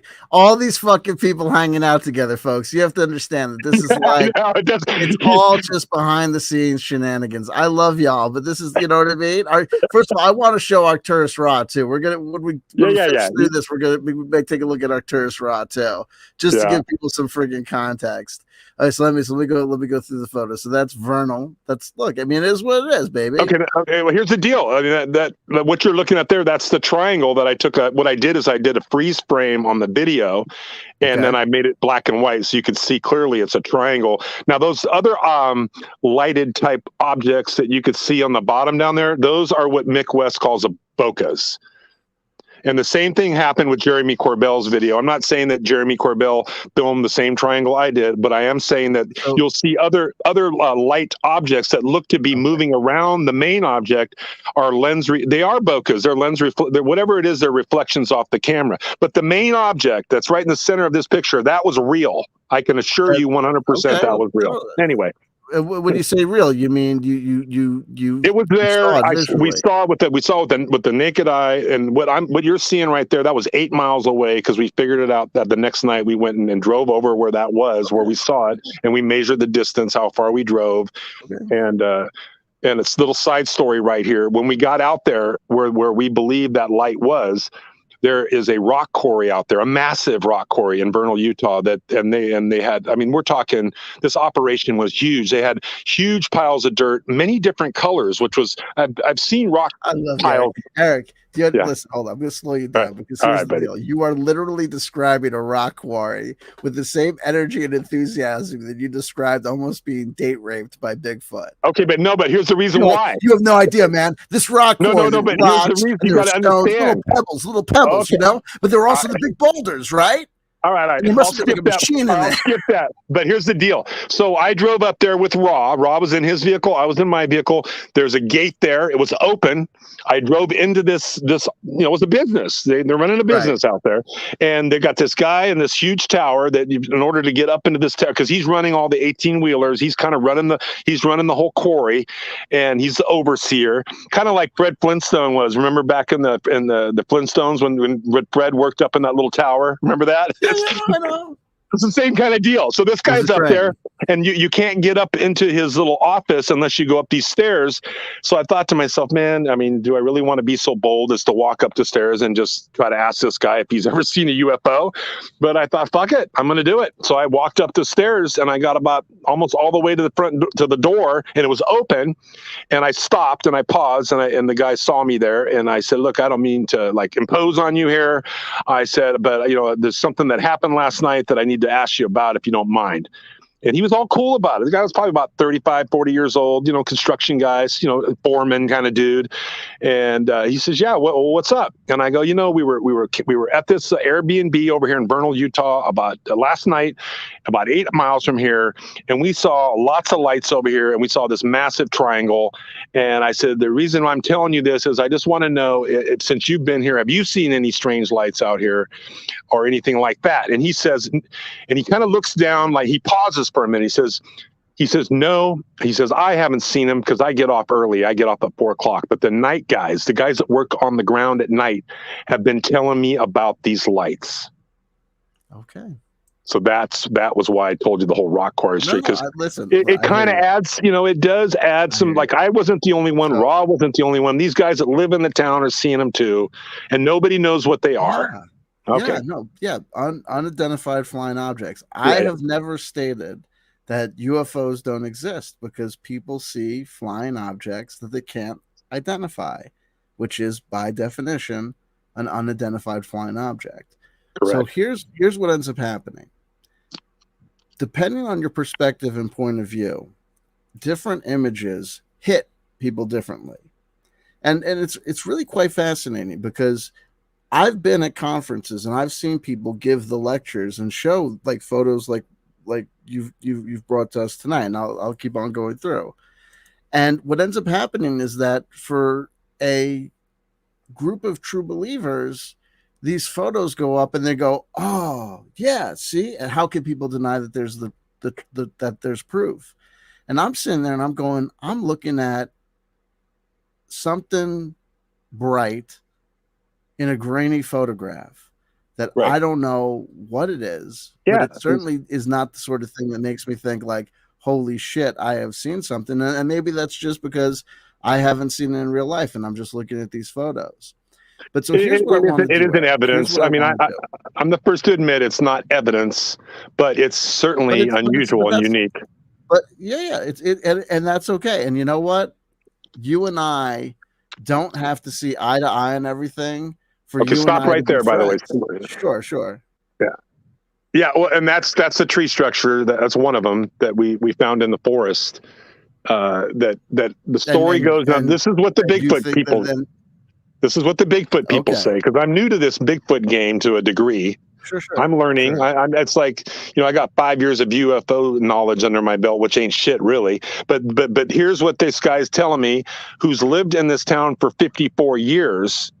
Who has been seeing Bigfoot, he tells me, for 54 years, who's got a photo album of pictures of all sorts of crazy shit. And he says, I'll take you, I'll show you. So me, Raw, this guy, Jeff Rennell, and these 2 other guys, there was 6 of us up in the forest, in the Ashley Forest in Vernal, Utah. And you see this one here in this picture, but there were 3 or 4 others that were even more impressive. I didn't send them all to you. But these are weird. And I found this same kind of structures in Montana when I went to Montana. And also in Idaho, and I've seen them in Arizona, and I've seen them in 4 or 5 different states, and they're always in the middle of nowhere, where it's not like some homeless guy out there camping that decided to make a teepee. It's just, that's my take on it. Okay. Number 1, Erik. Erik, are we still copacetic and cool? No, we're good, bro. I just had to get that out, though. No, I hear you. So look, we have experiences. So you tell me this story, and I'm joking about it, and but if I was to have a similar story, it would affect me deeply too. So I hope that I'm not being, in any way, shape, or form coming off as disrespectful. And it's one of those things, I don't know what's going on, but I hear the energy, and I feel the energy, what's going on. So look, let me do this. How do you feel about this? Because on the CW Chanter channel, this is generally not a community of people. There are people that are expressing that they've seen things similar, that they identify as Sasquatch people, like they follow this phenomenon, that they think there's something up. So let's do this though. But generally, as a general rule, what's going on with this community, they're generally skeptical. So what they would be, I think, be interested in more hearing about, because it is what it is. And what I hope happens is that the link to your Twitter is in the description box below. Follow Erik. He'll probably follow you back. And the conversation and the interaction and the exchange moves forward. You know what I mean? And I'll tell you what, Erik, there have been people, Jason Quitt and several other people said that I need to put my metaphorical mouth where my money is, and maybe I need to go out in the woods with you and see what I say. Dude, I would take you in a heartbeat, but let me I have to cut you off real quick, because this is part of the woo. When people talk about, here's one of the things that I was told 5 years ago when I first got on Twitter and I was trying to figure out what's going on with UFOs. I had this lady tell me on Twitter, who I never met, didn't even know what she looked like. She goes, you're not ready for this. You need to raise your vibration. That's what she fucking said to me. I was like, what is vibration? What does that mean? What the fuck are you talking about? I need to raise my vibration. I was kind of pissed because I wanted to know some things, and she says that my vibration wasn't high enough, so I wasn't ready to know these things. So but what I've learned in the meantime is these are just words: vibration, consciousness. These are words, but there is meaning somewhere. There is truth to some. Like, for example, like, I'm going to use. Don't take this the wrong way. So you're sober. Your deal is you want to be sober, and you have your reasons. Yeah. But like me, I'm sober now too. But trust me, I like to have a shot or two if I can, once in a while. But you recently chose, and this is not me trying to throw you under the bus. You recently made a decision that you were going to sidestep for a minute, but then you jump right back onto the sober wagon. But there's a switch there. There's something going on in your consciousness and your mind, and whatever thoughts are happening, you made a different decision for some reason for a minute. But so this is kind of what happens to a degree with consciousness and these experiences. I believe that once you start having these types of experiences, or you're seeing these things, that you can actually get your mind into a frame where it almost seems like there's a receptivity happening, where you're more I feel like I'm more prone, and I don't know why. I could never tell you why, but I'm more prone to have these experiences now than I was a year or 2 or 3 or 4 ago. Now it seems like whenever I go out, almost every time something's happening now. And so people say, oh, it's because you raised your vibration, or you're conscious now. And maybe, I don't know, but that's what they tell me, So when I made the decision to get sober, and what it is that I'm an alcoholic and an addict, and something that happens to alcoholics and addicts is that we can relapse, and relapses happen. And I'm an intensely spiritual person. And when I'm sober, my spiritual progress and the magic and the woo that I experience, though I don't, necessarily go crazy with it, but I experience those things when I'm sober, and when I'm using, all that magic and those moments go out the window. Right. So that's part of me getting sober, is about, raising my vibration, There you go. So, There you go. I look at tarot cards, and I chant and I pray and I meditate every day, and I read spiritual texts, and I'm a seeker, and I seek, and I look at, strange, the patterns made by leaves floating down a brook, and I, contemplate, and I think, and I, wonder, so, my vibration, I feel like is getting higher. And it works for you. When you practice those things, it works for you, right? Yeah. So what I'm talking about then. I do. You feel me. Okay, cool. Right. And it is a mindset. It's a mindset. It is a mindset. So part of my mindset is based on trying to figure out how I can, without experiencing cognitive dissonance, how I can kind of exist in two worlds at the same time. So while I'm experiencing mystical coincidences and circumstances and synchronicities and getting really jazzed about that strange magic in the air, at the same time, I remind myself that the person that is perceiving these things is a human being with a brain, and the brain is subject to all sorts of different things, right? Like the Manson family happens because of things to do with human society, human societal structuring, psychology, nature and nurture, and the brain. And people have varieties of different religious experiences. When people have near-death experiences, when Muslims have near-death experiences, their near-death experience closely mirrors the imagery and associations that they've been trained with in their religious and spiritual tradition of what to expect when they pass away. Christians have different near-death experiences. Jews, Buddhists, New Age people experience different things, and we don't know. I don't know what the truth is about the ultimate reality of everything. I know is that mentalities and mindsets and points of view and perceptions, there's a lot of different reasons why you might experience these things every day. All I need you to know in this moment is this, and this is not me blowing smoke up your ass or trying to love bomb you. And this is not because I think that, you freaked out or anything. It's just to say, hey, brother, I don't know what's going on with Bigfoot. All I care about is, number one, it's awesome that you're having an awesome time, right? That you're on this quest and you're experiencing all these things.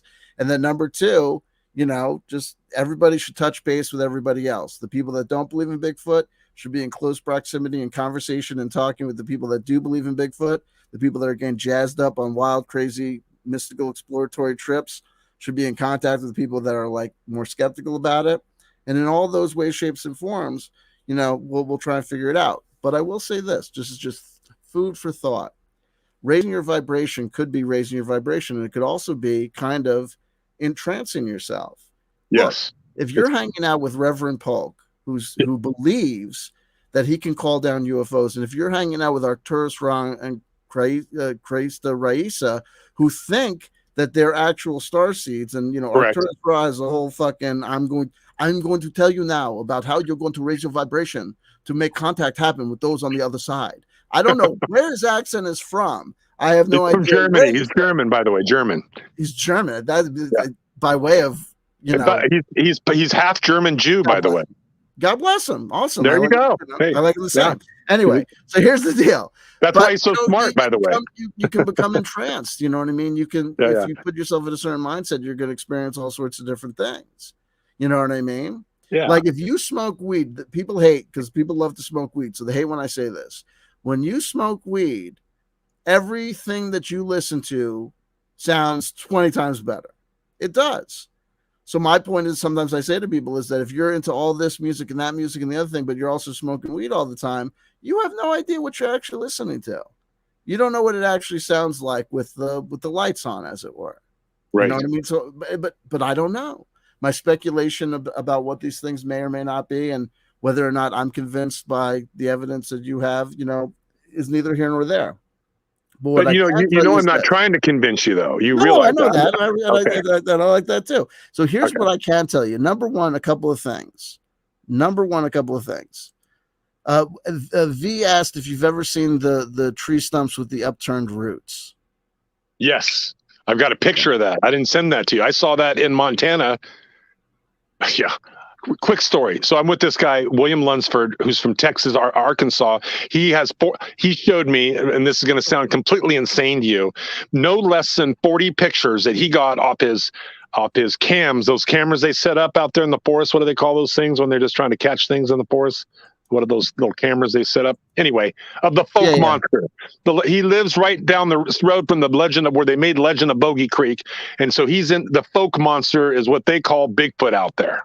Okay. And he's got pictures. He showed me these pictures. Now he says he's going to send them to me, but he's also writing a book, and I think he's a little hesitant because he doesn't know me well enough to know that I wouldn't post those pictures, but he is going to send them to me, and I promised him that I would if I show people, I'll show them in private on my phone. I'm not, but if I get a chance, but I saw some pictures that blew my mind. I mean, this one picture.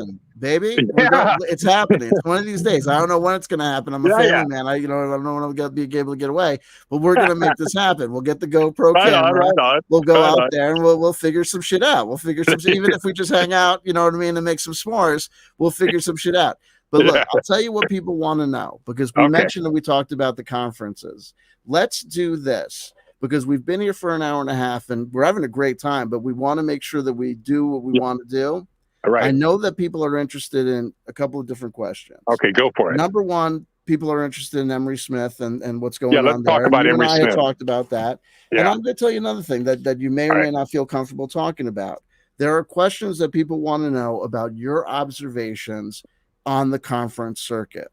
Specifically, they want to know about if you're willing to talk about any observations you may or may not have made regarding people's moral and ethical behavior, or maybe immoral and unethical behavior in regards to their treatment of the audience. I would tell almost anything, but I mean, obviously I don't know what kind of questions I'm going to get, but I'm pretty much prepared to tell anything, because there's really nothing so shocking that it's going to get anybody in any kind of trouble. Let me ask you this. Okay. So here's a point blank question. Have you ever seen anybody, maybe one of the speakers, use manipulative tactics to try and get with one of the audience members? Oh yeah. You talking about a man and a woman? You talking about a man and a woman? Yeah. Oh yeah. There's definitely a hustle going on. There's definitely. I mean, it's very covert, but I do believe. Matter of fact, I think that was part of what I believe was part of Corey's motivation, Juicy Mendoza, because these guys, I mean, there is some, what's weird? Okay, you look at what happened with the guy with the MUFON, for example, that was recently got arrested for trying to have sex with a 14-year-old, Jan Harzheimer, you know what I'm talking about? Yeah. Yeah, that guy. And then I don't know if you know this Wendell Stevens back in the day when he was a researcher. He apparently had a house and he was renting rooms apparently to some underage girls. He also got slapped down pretty hard for, that whole pedophilia label. And then, of course, Stan Romanek got his hand slapped for whether it really happened or not. I'm that could be a whole nother conversation. But the point I'm trying to make is, I do think that some of these guys are in the field because they couldn't make it in the real rock star field or the real movie star field or whatever. Yeah. This is their own little game, Absolutely. their own little club, and they could run the show. And if you've got I've got this fucking video of that triangle that, in my opinion, and maybe 20,000 other opinions, is way better than what Jeremy Corbell put out there.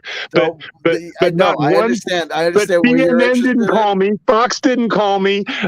George Knapp didn't call me. Nobody asked me any questions. They just ignored me, which is fine. But I learned from that. What I learned is, unless you're on the team and you're in the game with them, they can give a fuck less about you. Okay. That's my take. Okay. So now back from the skies, back to the underwear. Okay. Underwear. So these people, let's talk about this. Let's talk about, because you said something, I kept on saying, yeah. These are people, first of all, true or false, the ufology conference circuit, the whole Conscious Life Expo, all these new age spiritual circuits, it's a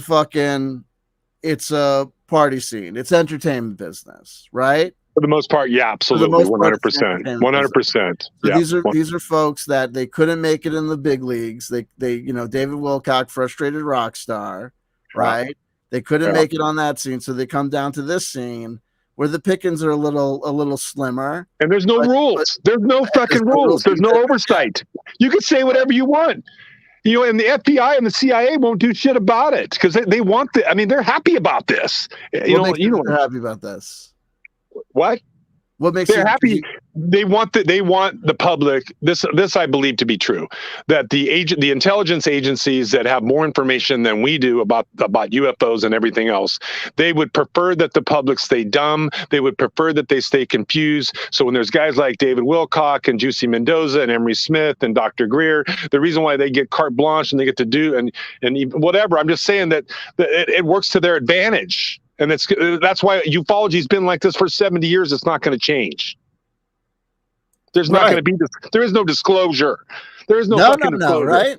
Hey, I mean, disclosure is what you want to decide. If you want to go out there and try to see one, or you want to see a Bigfoot or a UFO or whatever, you got to get your ass out there and not just see it once, maybe see it 10 times at 10 different locations, and then finally decide, okay, you know what, there's something to this. And then that's when you say, okay.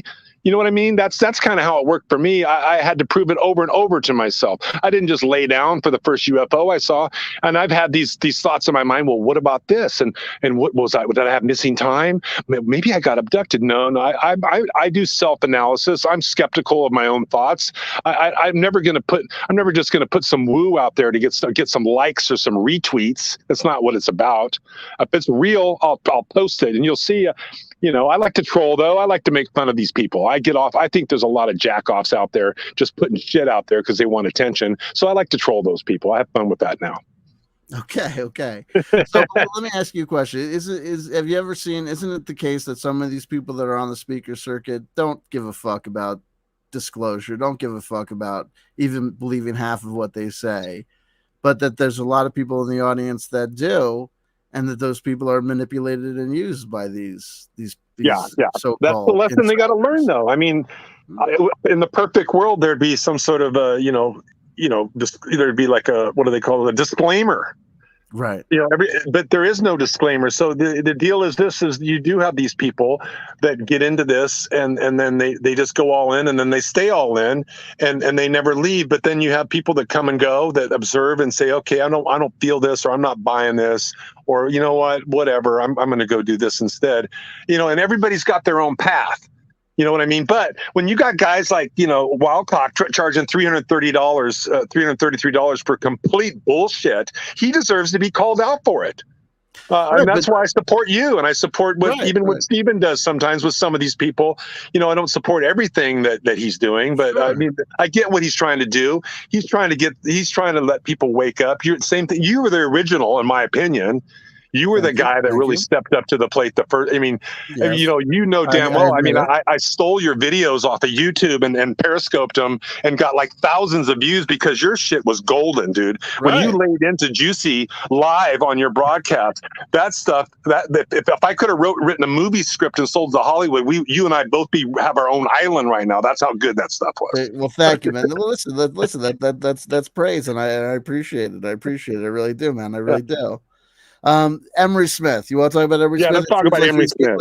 Like, I don't know what the deal with Emery Smith is, because I never see him on YouTube. I never see him on Twitter doing any sort of promotion. I understand he works with Gaia, but the only times that I ever hear about Emery Smith coming back in the news is when someone is doing some grand expose. We had that Points on a Curve guy who was apparently the father of his ex-girlfriend, fiance, or whatever. Then we had that blonde gal that came out with her expose, and it's my understanding that Tasha Hines has done a new video about him. Let me jump in. I wanted to make a shout out. I don't even know Natasha. I don't think I've ever met her. I just know that she's in the community. I know that she took a break but that video that she did, and I'm not just bragging on her, but I've done this. It was fucking awesome. Her editing was fantastic. It was 20 minutes or whatever. She got to the point. She hit all the points. She did, and she didn't belabor it like that other guy on that other Truth Seeker show. Sit there and beat up on a topic for 2 hours to the point where you're like, oh Jesus, God, I can't ever talk about it. Watch what you say. But anyway, you're just telling me I was good. No, I'm talking about that other guy. No, I'm teasing. Okay. Anyway, but no, Tasha did a great job. I really, if people want to get most of the story about Emery Smith, go watch her video. That was fantastic. And I'm going to tell you some stuff that wasn't on her video that people don't know about. Maybe they might have heard these stories as I've told them before, but I'll just tell you right now. So the deal was with Emery is he showed up to Contact in the desert out there. I think it was 2019 when we moved it to Indio from Joshua Tree. It was the first year, and so I rented an Airbnb out there, and I was the guy that threw the party, and so everybody came, and Emery showed up, and anyway, so he's there, and I'd never met him before, but I was curious about this guy because he was just kind of breaking into the scene a little bit, becoming popular, and so he's showing everybody on his cell phone a picture of this alien that he took when he was in the lab or whatever, right? And I'm looking at this picture, and I'm going, that's like a blob squatch. It's not. I don't see how is this an alien? I'm thinking in my head, this if it's an alien, it's a shitty picture. I mean, why are you trying to brag about this picture? I'm thinking. So anyway, but we were chatting, we're all drinking, having fun, we're chatting, hey, let me get your number, that kind of deal, right? Can we have you on our show sometime? The Quantum Hologram Matrix, and Jimmy's over there. No, you don't want to do their show. If you're going to do a show, you're going to do my show. Okay, so Jimmy's kind of running the show. If there's somebody in the room that's going to talk about ETs and secret space programs, it's going to be Jimmy, and everybody else is second. Which is fine. Right. That's just the way it works. But anyway, so I was able to get his number, and I was texting him a little bit, and I was just trying to figure out what's up with this guy. I was trying to do my little research, my little investigation, and so then I went to this conference in Dulce, New Mexico, where there was the Dulce, New Mexico underground base conference or whatever at the Indian reservation out there, which was an awesome conference, and so I went there, and I was in the room there, and there was a lady there, and she worked at the casino. And she tells me this story that they were hiking out there on the reservation, and you can only go on the reservation, by the way, you probably know this, unless you're an actual Indian. You as a white person or whoever, you can't just walk into an Indian reservation without permission. So that's how it works out there. So she was telling me the story about there's this cabin out there, and da da da da da, and everybody thinks that's an entrance into the underground, and here's this Indian lady telling me this story about this cabin that she saw, and all the locals think that it's the entrance to the underground base at the Dulce base. And I'm thinking, holy shit, I'm getting all this great inside information from this Indian lady. Maybe this is really true. So I took that information and I contacted Emery.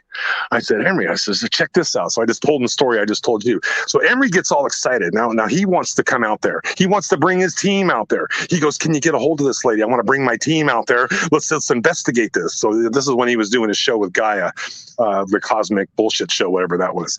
So we're texting back and forth, and we're trying to figure out when he can come out there. And so time goes by, and then now all of a sudden it's time to have a conference in Colorado, the Loveland conference.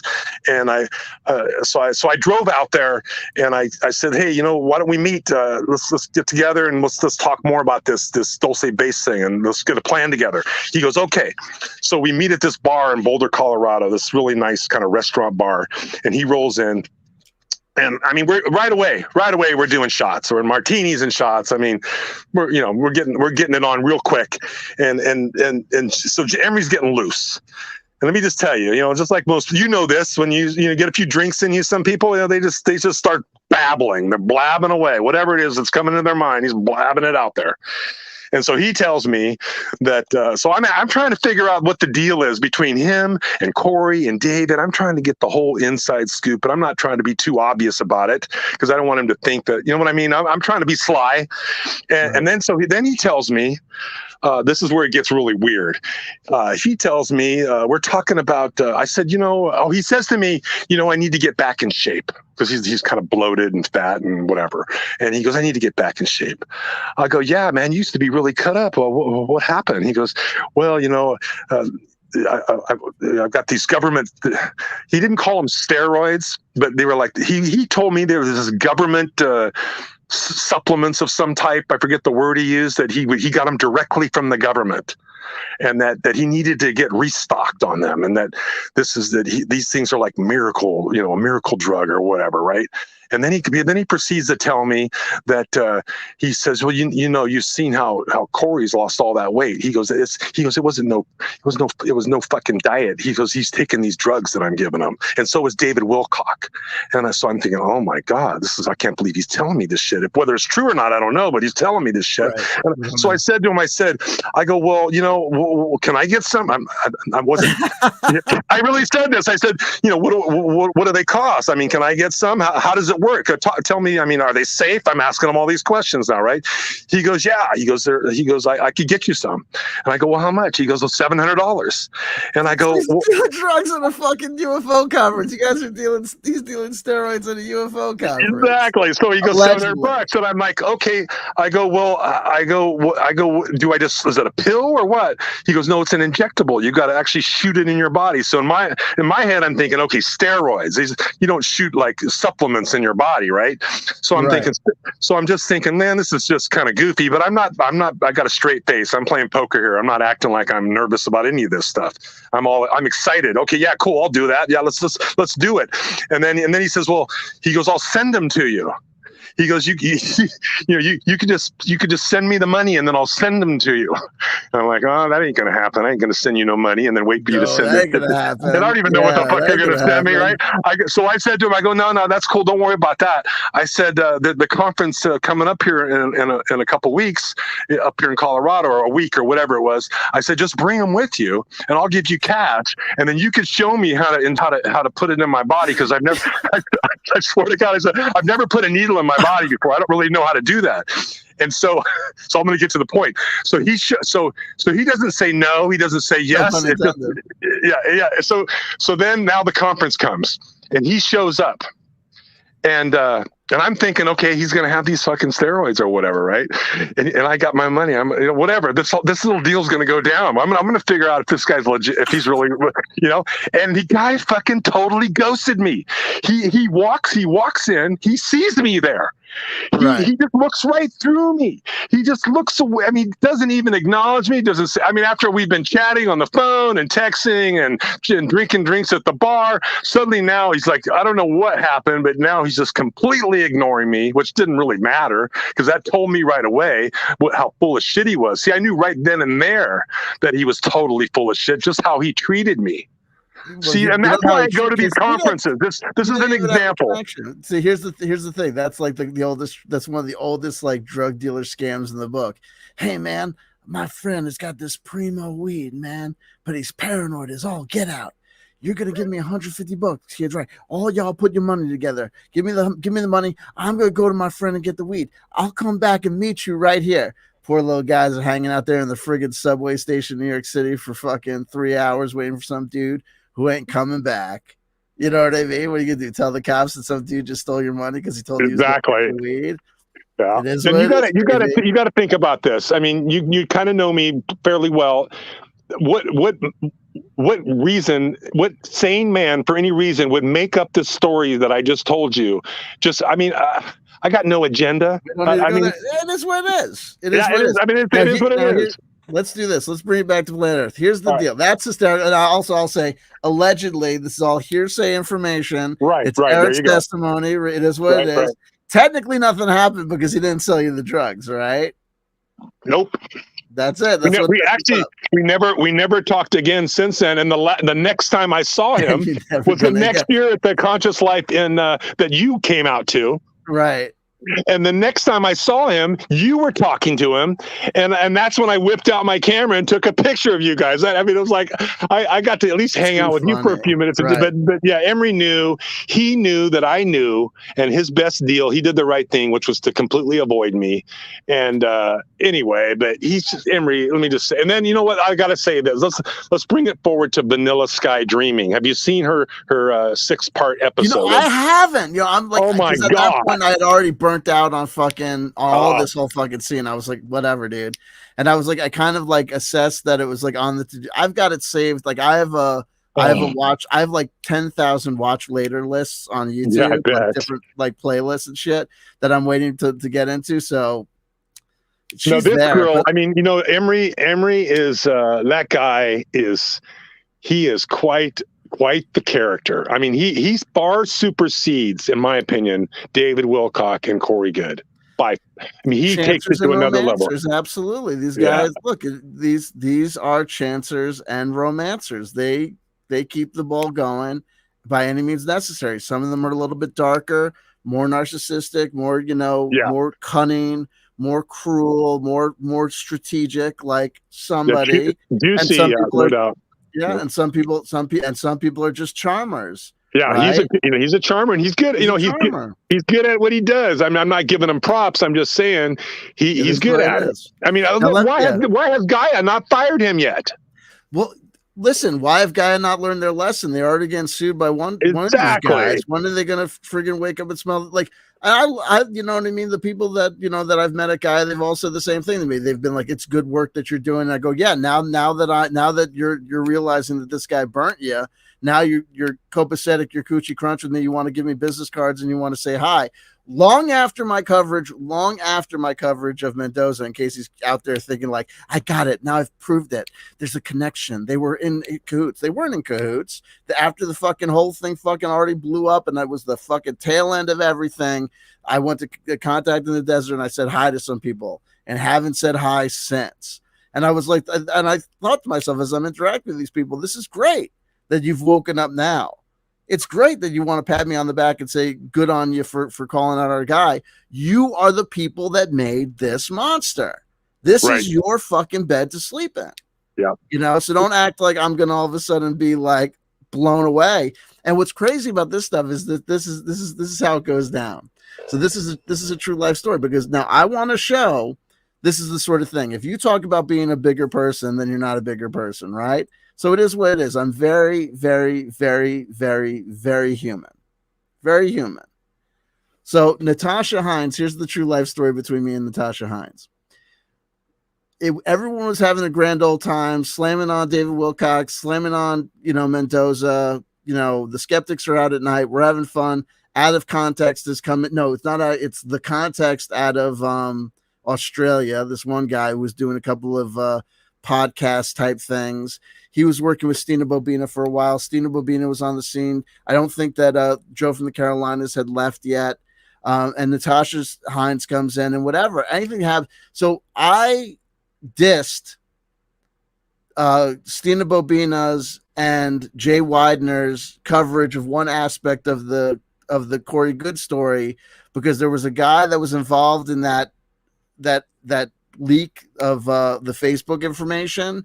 There was a guy that I knew that in my opinion was innocent, that they had kind of put out there, and they had done some. I think they had speculated about whether or not he was this guy, Thomas Crown, right? Oh, and yeah.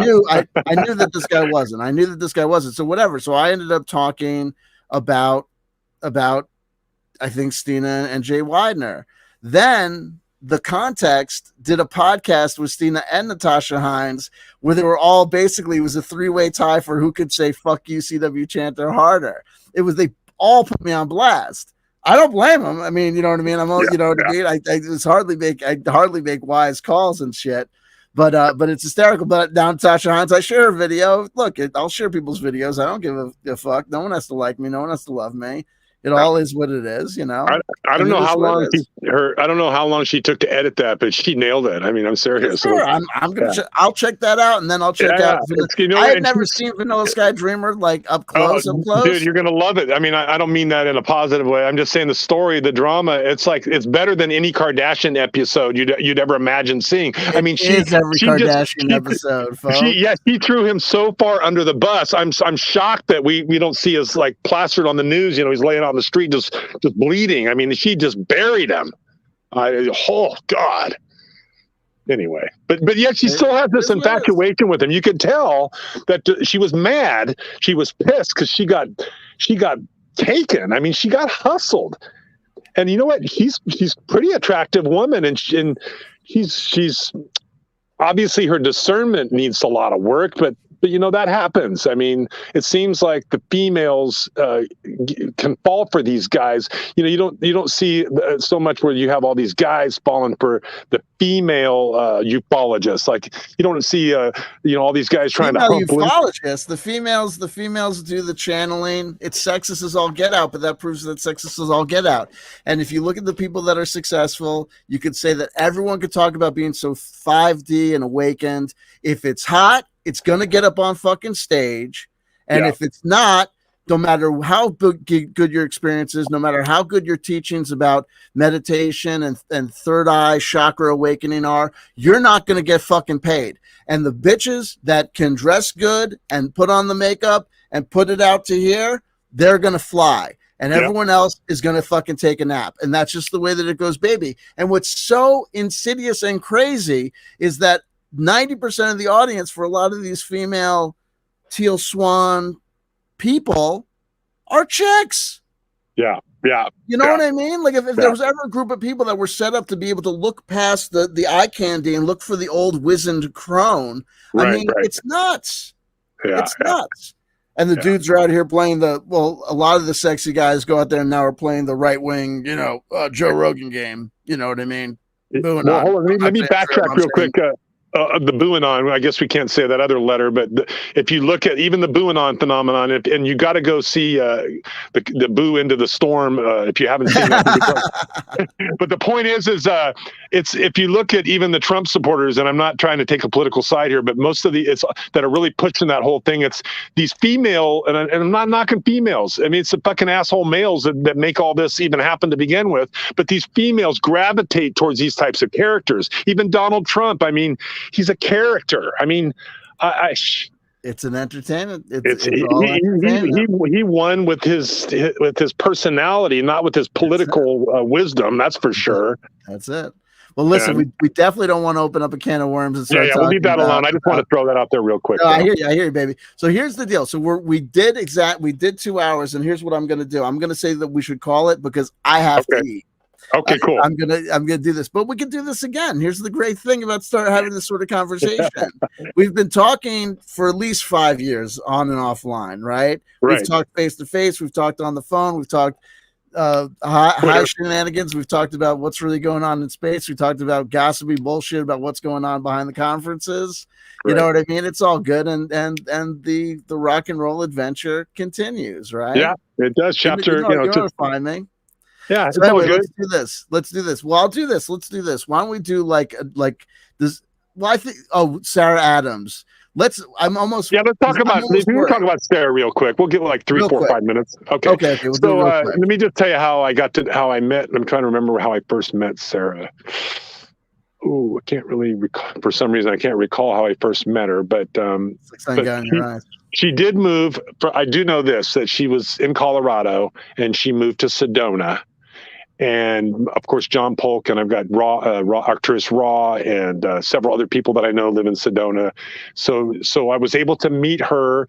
We were hanging out, and this was actually right after, not too long after I had my Bigfoot experience, and she was there, and she knew I was sick. Part I didn't mention was that I had bleeding ulcers and I was in the hospital for like 7 days, like a year and a half ago. But anyway, she came to John Polk's house. I was just basically laying in bed the whole time, just like in such pain, trying to figure out, I got to get home. I got to drive 14 hours or I got to get in a hospital because I'm just not feeling good. Anyway, she tried to heal me. She had these supplements, and she was, she was just doing whatever she does to try to help me and heal me. And I respected that. I appreciated that. Maybe to some degree it worked. I wasn't trying to judge whether it was working or not. I just know that she put the time and energy in with her heart, with not, no money. And I'm not just trying to stick up for her. I'm just telling you, this was my experience. This was my experience with Sarah. And by the way, the night before that, we all went out to dinner. I was fully prepared to pay for myself. And Sarah insisted, with no agenda to impress anybody, that no, I'm going to pay. You don't know that. You don't know that. Well, this was my take. But Okay, I didn't only hang out with her this one time. I've hung out with her several times. And the other thing is I just spent 3 days with her last month because she came with Raw and I when we went to Vernal. She was in the Airbnb when we filmed all those UFOs that night. She was in her room on the phone with clients. And the other thing I didn't tell you, which is important, I think you should know, is that when we first met, we met at the Grand Canyon. As I stayed the night before in Williams, they came from Sedona. We all met at the Grand Canyon, and we went for like 3 hours around the South Rim. I would pull over into these little pullouts, and we would take pictures. And every time we'd all get out of the car, we would have a little conversation. And at one point, Sarah was on the phone because she had a client, and she was talking to her client on the phone while she's walking around with Ron and I'm listening to the whole conversation. I'm hearing what she's saying and how she's responding to her client. And my take is that whatever these people are doing, and if they're, I don't know. I can't tell you it's what's working for these people or not working, but I do know from my experience that it did not appear to me that these people were being coerced or being led down a road that, what I'm trying to say is, I think she got thrown under the bus a little unfairly. Whether she gets $200 or $300, who really, whatever. I'm just saying. You yourself, listen, when you were talking about David Wilcox's conference and him charging $333, you brought that up, and you brought it up as something that you had umbrage with, that you thought right. She charges $333 sometimes for one session. Correct. So I don't know why she doesn't have the track record, though. I'm not again. Let's debate this. Let's debate this for a minute. Hold on. Listen. Okay. David Wilcox has years and years of record. David Wilcox was smoking crack at the CITD in 2009 at the Conscious Life Expo. Slow the fuck down. All right. Go ahead. The fact that just talking about someone that you don't know that well lets the energy go that high indicates something. We talked about Mendoza. We talked about Emery Smith. We talked about Stephen Greer. People who survive in this game. We talked about Richard Doty. Correct. People who survive in this game, some people have training because they have training, and some people just learn how to survive. Okay? And some people just know how to do what they do. Right. Now, speaking about Sarah, what do you think she's going to, you think you're going to overhear her with a client and she's going to be like, and here's what you're right. No, listen. Now, here's what you're going to fucking do. You're going to open up that PayPal account and you're going to send me more money. You're going to send me fucking more money. And if you don't send me more money, I'm going to fucking have a black pyramid come and shove you up your ass. No, that's some presumptive, fantasy right there. That I get it. I get what you're saying. But here's where I'm at with Sarah. You like her. She's a good gal. You hung out with her. She's friendly. As a human being, she's nice. She's got a big heart. Forget what she does. Forget what she does. It's none of my business. I mean, if she burns somebody and they get pissed at her and they come to me and they say, Sarah said this, this, and this, and I find out otherwise, then I'm gonna be calling you and telling you. But for right now, she has a great heart. She's a loving person. I think that she's getting thrown under the bus a little too hard. She doesn't deserve to be in that league. She doesn't deserve to be put in the league with these other clowns that we just talked about. Why not? Why is she allowed to charge $300? No evidence. What evidence do we have to prove that she's even half as bad as any of these other people that we've talked about? We've got no evidence. Hold on. Eric, hold on. You want evidence? Here we want evidence. Go. Not a problem. I'm going to thank Stephen Cambion for sending me. I don't trust his research, but go ahead anyway. It's not research. It's a screenshot. All right, go ahead. I love you, man. Here we go. I'm going to wake you up. See, here's what happens sometimes, Eric. Here's what happens sometimes. I wanted to end the show on a bang, so I wanted to stir it up a little bit. People come near me, and they think like, oh, there's my worldview is not going to be blown up and shattered. It's going to be totally coochie crunch and cool. This is not me slamming on Sarah. No one's trying to deplatform Sarah. No one is turning her into the FBI or the feds or saying that she needs to be put in jail. But what we are saying is she is doing what she's doing. She just said the other day on Twitter, this morning, I think on Twitter, she said, people don't know me. They think I'm doing this stuff for money. They don't talk about my The aunt $1 gave million her $1 that her million. aunt gave her. She Yes, said yeah. her aunt gave her $1 million. And I'm like, honey, you don't think people know you? You just told everyone your fucking business. You just told everyone that your aunt gave you $1 million. Here's the thing. That doesn't, she seems to think, and people might want to think that means that her motivation isn't money. I'm thinking, how the fuck do you have the audacity to share spiritual information and charge for it when you have enough money where you might not, for a little while at least, not have to worry about?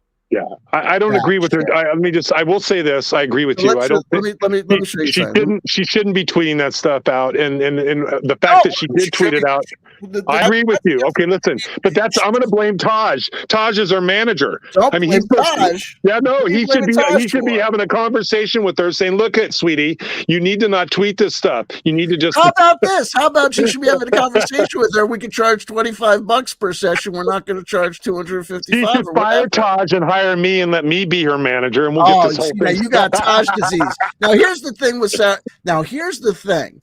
We've got Sarah Adams. We've got Lauren Pritchard. We got everyone. Oh my God, Lauren Pritchard! Oh, we got all these gals out here. It's amazing. God. Everyone is gonna get where these women listen. The women with the vagina, they come around the men, and the men lose the control, and they do stupid things.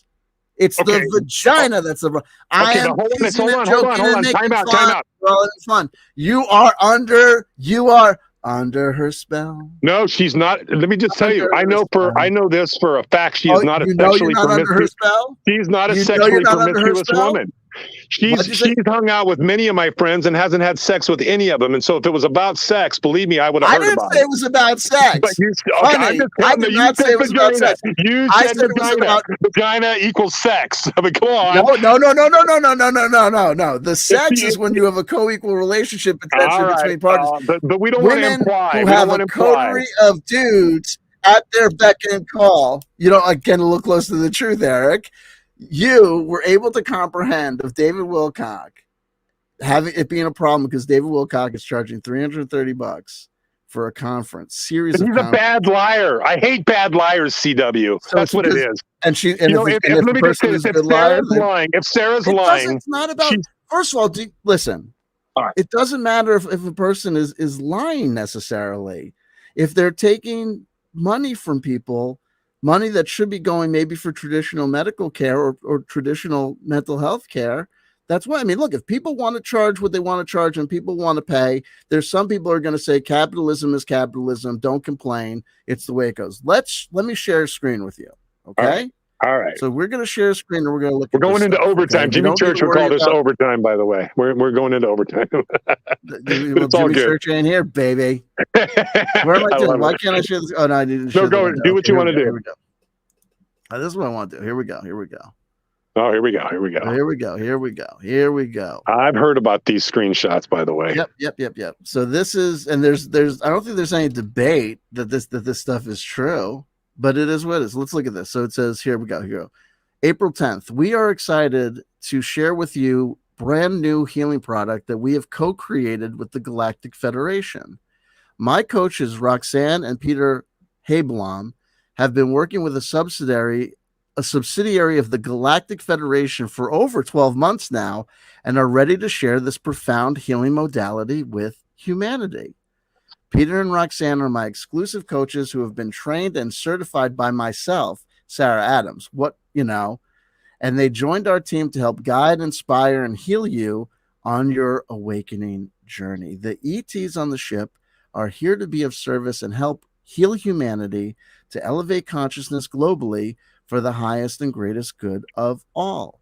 Roxanne and Peter are working with individuals one-on-one and are being assisted by the Palladian beings aboard the ship using advanced technology, including the med beds.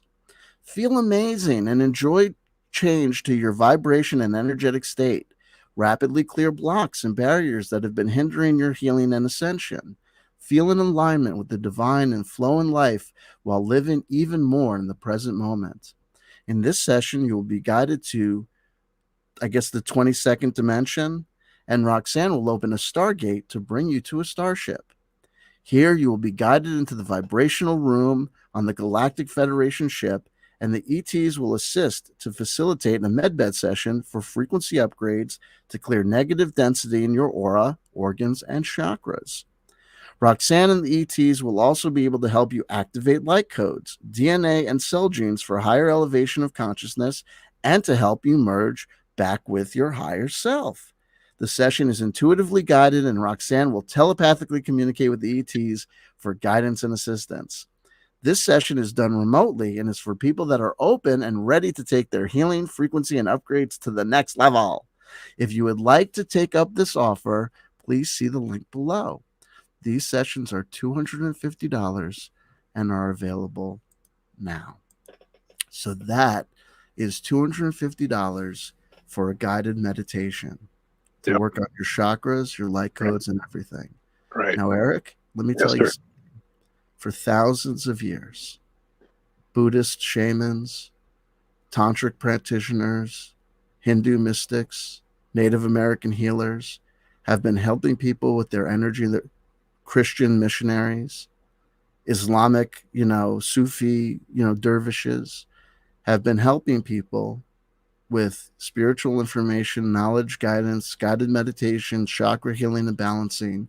And many of them have been doing it for absolutely free. Yes, true. And then you've got your preachers.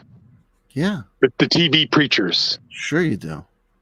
So does this thing that I show you from Sarah Adams, does that feel to you? Does that resonate with you more as being closer to the ancient mystics of Buddhist and Hindu traditions, or does that strike you as seeming more like the television preachers? I'll say this. I remain skeptical in a lot of areas. And if I say I'm skeptical about something, that doesn't mean that I think it's a complete fraud, but it means that I'm not convinced that it's not a complete fraud. Now, if people are knowingly coming up with this stuff because this is how they're trying to make a living, and they're taking advantage of people, I'm against that. And if it's proven at any point that that's what Sarah or anybody else is doing, and then they fall off that wagon, then that's what it is. I mean, shit. I'm just telling you my experience with Sarah. Sure. And I'm not trying to defend her work or what she does. Here's the deal. Here's what we should do. This is the next big documentary that needs to be made. Is somebody needs to get in touch with these people that are paying people like Sarah and David Wilcock and anybody else that's offering any kind of higher ascension kind of course, and interview these people and ask them, why did you choose to do this? What was your experience like? Do you regret that you did this? Are you happy that you spent the money? Will you spend the money again? I mean, I want to know I want to hear from those people. That's what we need to know now, because those are the people that are going to say, yes, I had this great experience with Sarah, or no, I did not have this great experience with Sarah, or whoever it may be. You know what I'm saying? But somebody's still paying David Wilcock, because how's this fucker still paying his mortgage? We're done with David Wilcock. We're talking about Sarah. And Sarah, whatever. I mean, I get your point. I can't argue against your point because it's a good point. Right. Yeah, and I'm not saying I'm not trying to ignore and like I said, I'm not saying that she should be pilloried or it's time to bring back witch burning or anything like that. Right. I'm just saying that from my point of view, one of the things that I have problems with is that it doesn't matter if someone's telling the truth or is a liar about certain things. People can truly believe that they've got the power to heal through these various modalities, whether it's faith healing or crystals or chakras alignment really works, or the key to salvation is a good visit to the chiropractor or Rolfing or whatever. But there is a question about how much money can you charge, or how much money should you charge? Now, in America, we're currently having a debate about whether or not the minimum wage should be converted to brought up to $20 for a lot of people in a lot of major metropolitan areas, that people should be paid $20 an hour at least to do things like work the 11 o'clock to 1 p.m. shift at a McDonald's. You ever seen a McDonald's from 11 a.m. to 1 p.m.? It's murder. Yeah, I've got one right across the street from my house. These people are making less than $20 an hour. Yeah, yeah. If these hardworking men and women in America can't even get paid $20 an hour for backbreaking, labor-intensive work, what kind of audacity does it take to say that I'm going to charge you $225 to take you on a guided meditation on a fucking Skype call? I got you. That's it. That's how I feel about it. Yeah. Man. Yeah. But but we need. Here's the deal. We need. I want to hear some complaints. Like you. No. We're bitching about all these other guys that we bitch. Listen. I want to hear complaints. Who's complaining? Who's complaining? Do you think? But wait. Do you think Give me a list of complaints? If I was a lawyer and I was in court with you right now, I go, show me your evidence. Okay, so you made this claim about Sarah, which may be true, but show me the evidence now. I want the evidence. Hold on. Because we're not trying to. I don't care what she wrote up, and I don't care what Taj wrote for her in some flowery two-page. I do care, but I do care about that. But I don't. What I want to know is the people that if the people are paying her money, are they not happy about it? Do they resent it? Do they regret it? I want to hear those stories. Okay, I understand you. Anyway, I'll calm down. Because Sarah's been yelling at me on Twitter, telling me that I'm going to talk about this and I'm going to talk about that, but I'm not going to talk about the thousands of testimonials that say that she did good by people. Listen, if a person is willing to get ripped off, that doesn't mean that it's justified to rip them off. If there's guys, I know guys. I agree with that. That's a good point. Relationships, and they give and they give and they give, and the other person takes and takes and takes. They take all the money and then they go cheat on them. They take all the money and then they go do this, that, and the other thing. And the person is in love and they're willing to stay in this abusive relationship. We don't say that the relationship is coochie crunch and awesome just because this person likes it and is not going to complain. And here's what it comes down to. Here's what it comes down to for me. If there's something that you don't have to charge for and you charge for it, and especially if it's something like a medical thing, like they're saying things like raise your vibration, whatever. First of all, in a world where people are willing or can go and join go to any Tibetan temple, Zen temple in your neighborhood, and you can meditate and pray and perform bhakti yoga to gurus and idols and all this stuff. And you'll go to anywhere you want to go for not much money. You know what I mean? So I think these sort of things are untoward and they're unbecoming and they don't look and feel right to me. But as far as the if people are having a good time, like there's tons of people that put $300,000 into Scientology. Does that mean that Scientology should have done that, or does it? And also, you said the thing about like complaints is the bottom thing. Do you think that people are contacting me every day going, "I can't believe I got ripped off by David Wilcock. I've got a ton of complaints." No. If you want to talk about testimonials, do you think that David Wilcock doesn't have thousands and thousands of people who have made online statements saying that he's number one, he's super awesome, he's telling all the truth, he's totally resonating with them as true, and he's done his teachings helped wake them up and change their modalities and all that stuff. I've seen that before. Yeah. So, but I mean, Juicy though is the worst in my opinion. He's the worst. There's no one more ruthless than he was because nobody likes him. I don't know. I can't understand why anybody, man or woman, would like Juicy Mendoza. So what? Okay. Anyway, I just had to throw that in there. It's okay. I love you. That's the point. I love you. All right, buddy. Okay, my love doesn't cost $25. You're not going to charge me. No, I'm not going to charge you anything. So anyway, here's the thing also is that sometimes sometimes getting to know people is a great way to open up our understanding of them and realize the truth about them. And sometimes it's the exact opposite of what we need. Shane the Ruiner has been saying bullshit since I first started talking about him. But ever since we became kind of friends and friendly, I don't do too much coverage on Shane, do I? Right? It's funny how that happens. That is interesting. No, you got a good point. You got a good point. I don't disagree. It feels different to talk about people that we know. If you're going to be, here's the deal. If you want to be the guy that bangs the drum for the people that are getting ripped off, I get that. I support that. But and I'm not saying this like show me the money. I'm saying if you and I know, we know a lot of people that don't like Juicy Mendoza. Okay, or what Emery did with this Vanilla Sky Dreamer lady, or all the things that David Wilcock has said that have been complete lies, with this Pete Peterson bullshit. I mean, just so much bullshit. But you know, the jury's still out on some of these people. I just think we should just give it a little more of a chance. Is all I'm saying. Give it a little more of a chance before we get too judgmental on everybody that you know has a, you know what I'm saying, a stake in the game. Okay. That's all.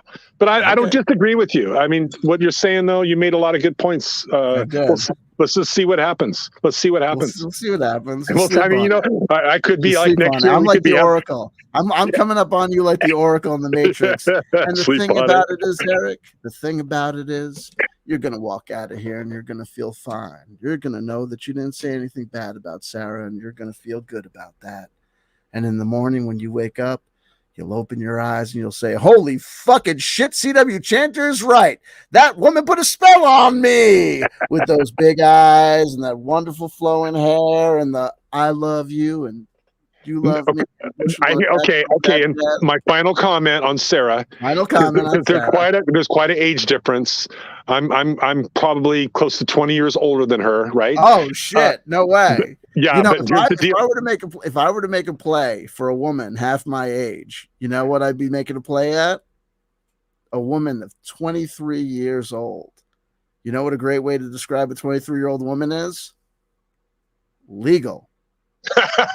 Right? She could have graduated college.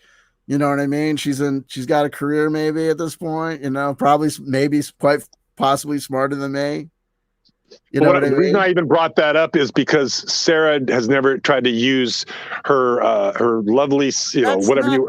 What I'm trying to say is that she hasn't played that manipulation game on me, so I can't really fight for those people. I think Dodie ran a sexual manipulation game. Let me just tell you this: the fucking reindeer park or whatever. Final comments on Dodie. So we do occasionally have the direct Facebook Messenger conversations, and I always try to start the conversations off in a way where I can get it flowing a little bit, where hopefully he's going to tell me something that I can research. But every time that I ask him a question that might cross the line a little bit to what he might want to tell me, the conversation ends, and then I don't hear from him for a while. That's happened more than once. Let me just tell you that. But he always says I always come back to him, and he always has that other conversation until I start to push the envelope a little bit, and then but it never ends in a bad way. It just ends, you know. So that's my final comments. Hey, listen, maybe the conversation would go on longer if you looked like Sarah Rachel Adams. Right. Here's the deal, though. The bottom line is all these people are very interesting people. Love them, hate them, believe them, don't believe them. But these people are more interesting than your standard bipedal, in my opinion. A lot of these people. Oh, well, the standard bipedal is a snooze. You know what I mean? Exactly. Child of God is what a freaking snooze fest. Like you are a highly entertaining and intelligent person, and that's why I'm talking to you right now. Because I knew I was going to have a good time. I knew it was going to be fun. I knew it was going to be, you know, interesting and kind of heated a little bit, but not really, because we understand each other. We're good. We'll all be in trouble. Yeah. I burned all my bridges. Now Lauren Pritchard is going to be upset with me. Sarah Rachel Adams is going to be upset with me. Taj is going to be upset with me. Richard Doty. I don't get Lauren Pritchard. I'll make this comment about Lauren. She's actually a very attractive girl. No way, really? Is she? I think she is, but here's the deal. Too. Here's when I learned. I got to tell you this story. I didn't tell this story.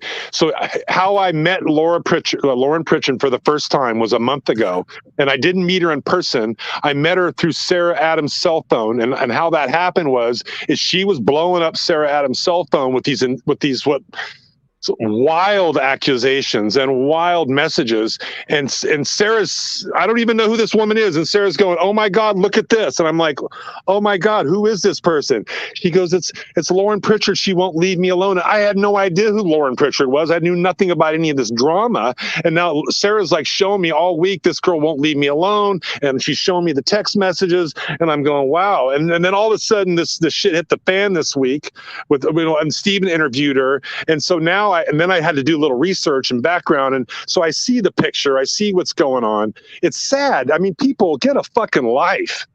Some of these people just need to get a fucking life. I mean, Jesus Christ. Yeah, tell them, you know, listen, airing your goddamn drama out on YouTube has got to be the most ridiculous thing I've ever seen.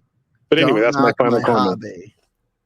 No, you're a commentator. You're not bringing your drama to your show. I bring my drama to my show all the time, honey. Well, not really to the show all the time. Well, not to the degree that these people are. I mean, they're going all in on some of this shit. You know what I'm saying? When you start saying that somebody's a pedophile and that they need to die, you're pushing it too far. You're pushing it too fucking far. That's like, fucking yeah, it's crazy. And then 11 lights coming out the other end, and I go, by the way, I got to run. I'm going to go take care of some kids at the homeless shelter. I mean, make up your mind. Either you're loving light and you're taking care of kids, or you're trying to kill people and call them pedophiles. I mean, give me a break. Pick one or the other. There you go. That's my final comment.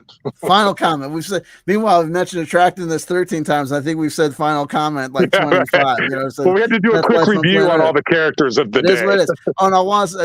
Oh, you know, I am not even going to, you know what? I have an opportunity to talk smack about somebody, but I'm not going to. I'm going to refrain.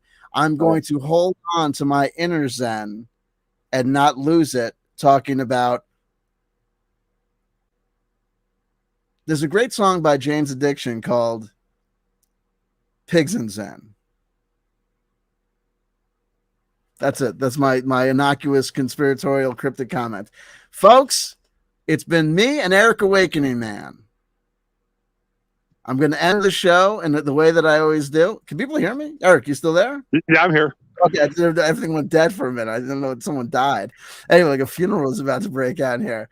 Folks, I love you, I love you, I love you. If nobody told you I loved you today, somebody just did. That somebody, C.W. Chanter, make of that what you will, because you will. It's your freedom. You can have any sort of point of view on me, my ethics, Erik's point of view, Sarah, Lauren, Zen, Steven, Spooky, my left nut, whatever the fuck, you know what I mean? It is what it is, babies. It is what it is. In the link to the description box below, you will see links to Erik's Twitter. I encourage you to follow him on Twitter. He's very active over there, very fun and interesting. Hold on one second. Hold on. Sure. No, I gotta go. But anyway, and then behind that, you're going to see my links to my things like the Patreon, hey, the PayPal, whoa. I have over $15,000 in attorney's fees because Corey Good fucking sued me because he is a whore. My personal opinion, not a statement of fact, just a statement of opinion. That guy is a sucker monkey. He sued me, frivolous claim, cost me over $15,000, and it's not over yet. So I hate to be an e-beggar, but $15,000 in attorney's fees will bring that out of a brother. It's just the way that it goes. Take a look in the description box below. You'll also see links to my alternative YouTube channels and my other social media. Follow me over there. YouTube, we live and die by the algorithm. They can come up and take us out of the picture at the drop of a hat. So if you want to make sure you don't miss out on C.W. Chanter, you can find me or contact me again. If you need to, you're going to want to follow me on those other social medias. If you share those social medias, and you're going to want to follow my alt channel and subscribe there as well. Don't have money to give and support me on PayPal or on Patreon? I understand completely. I get it. If you give a thumbs up to this video, if you think it deserves it, if you give a comment in the comment section below, or if you share it on social media, those are all three great ways to help us in the algorithm, to help the channel grow, and to help the channel survive, quite frankly. I love you. I said it before, but I'm going to say it again. I love you. I love you. I love you. If nobody told you I loved you today, somebody just did. It's C.W. Chanter and The Awakening Man. And one final comment, Corey Good, if you're listening, you need to stop calling the FBI because they don't give a fuck. Hell yes. Hells to the yeah. Stop bothering the FBI. They work hard for the money. Folks, we got to go. I love you. Peace. Peace.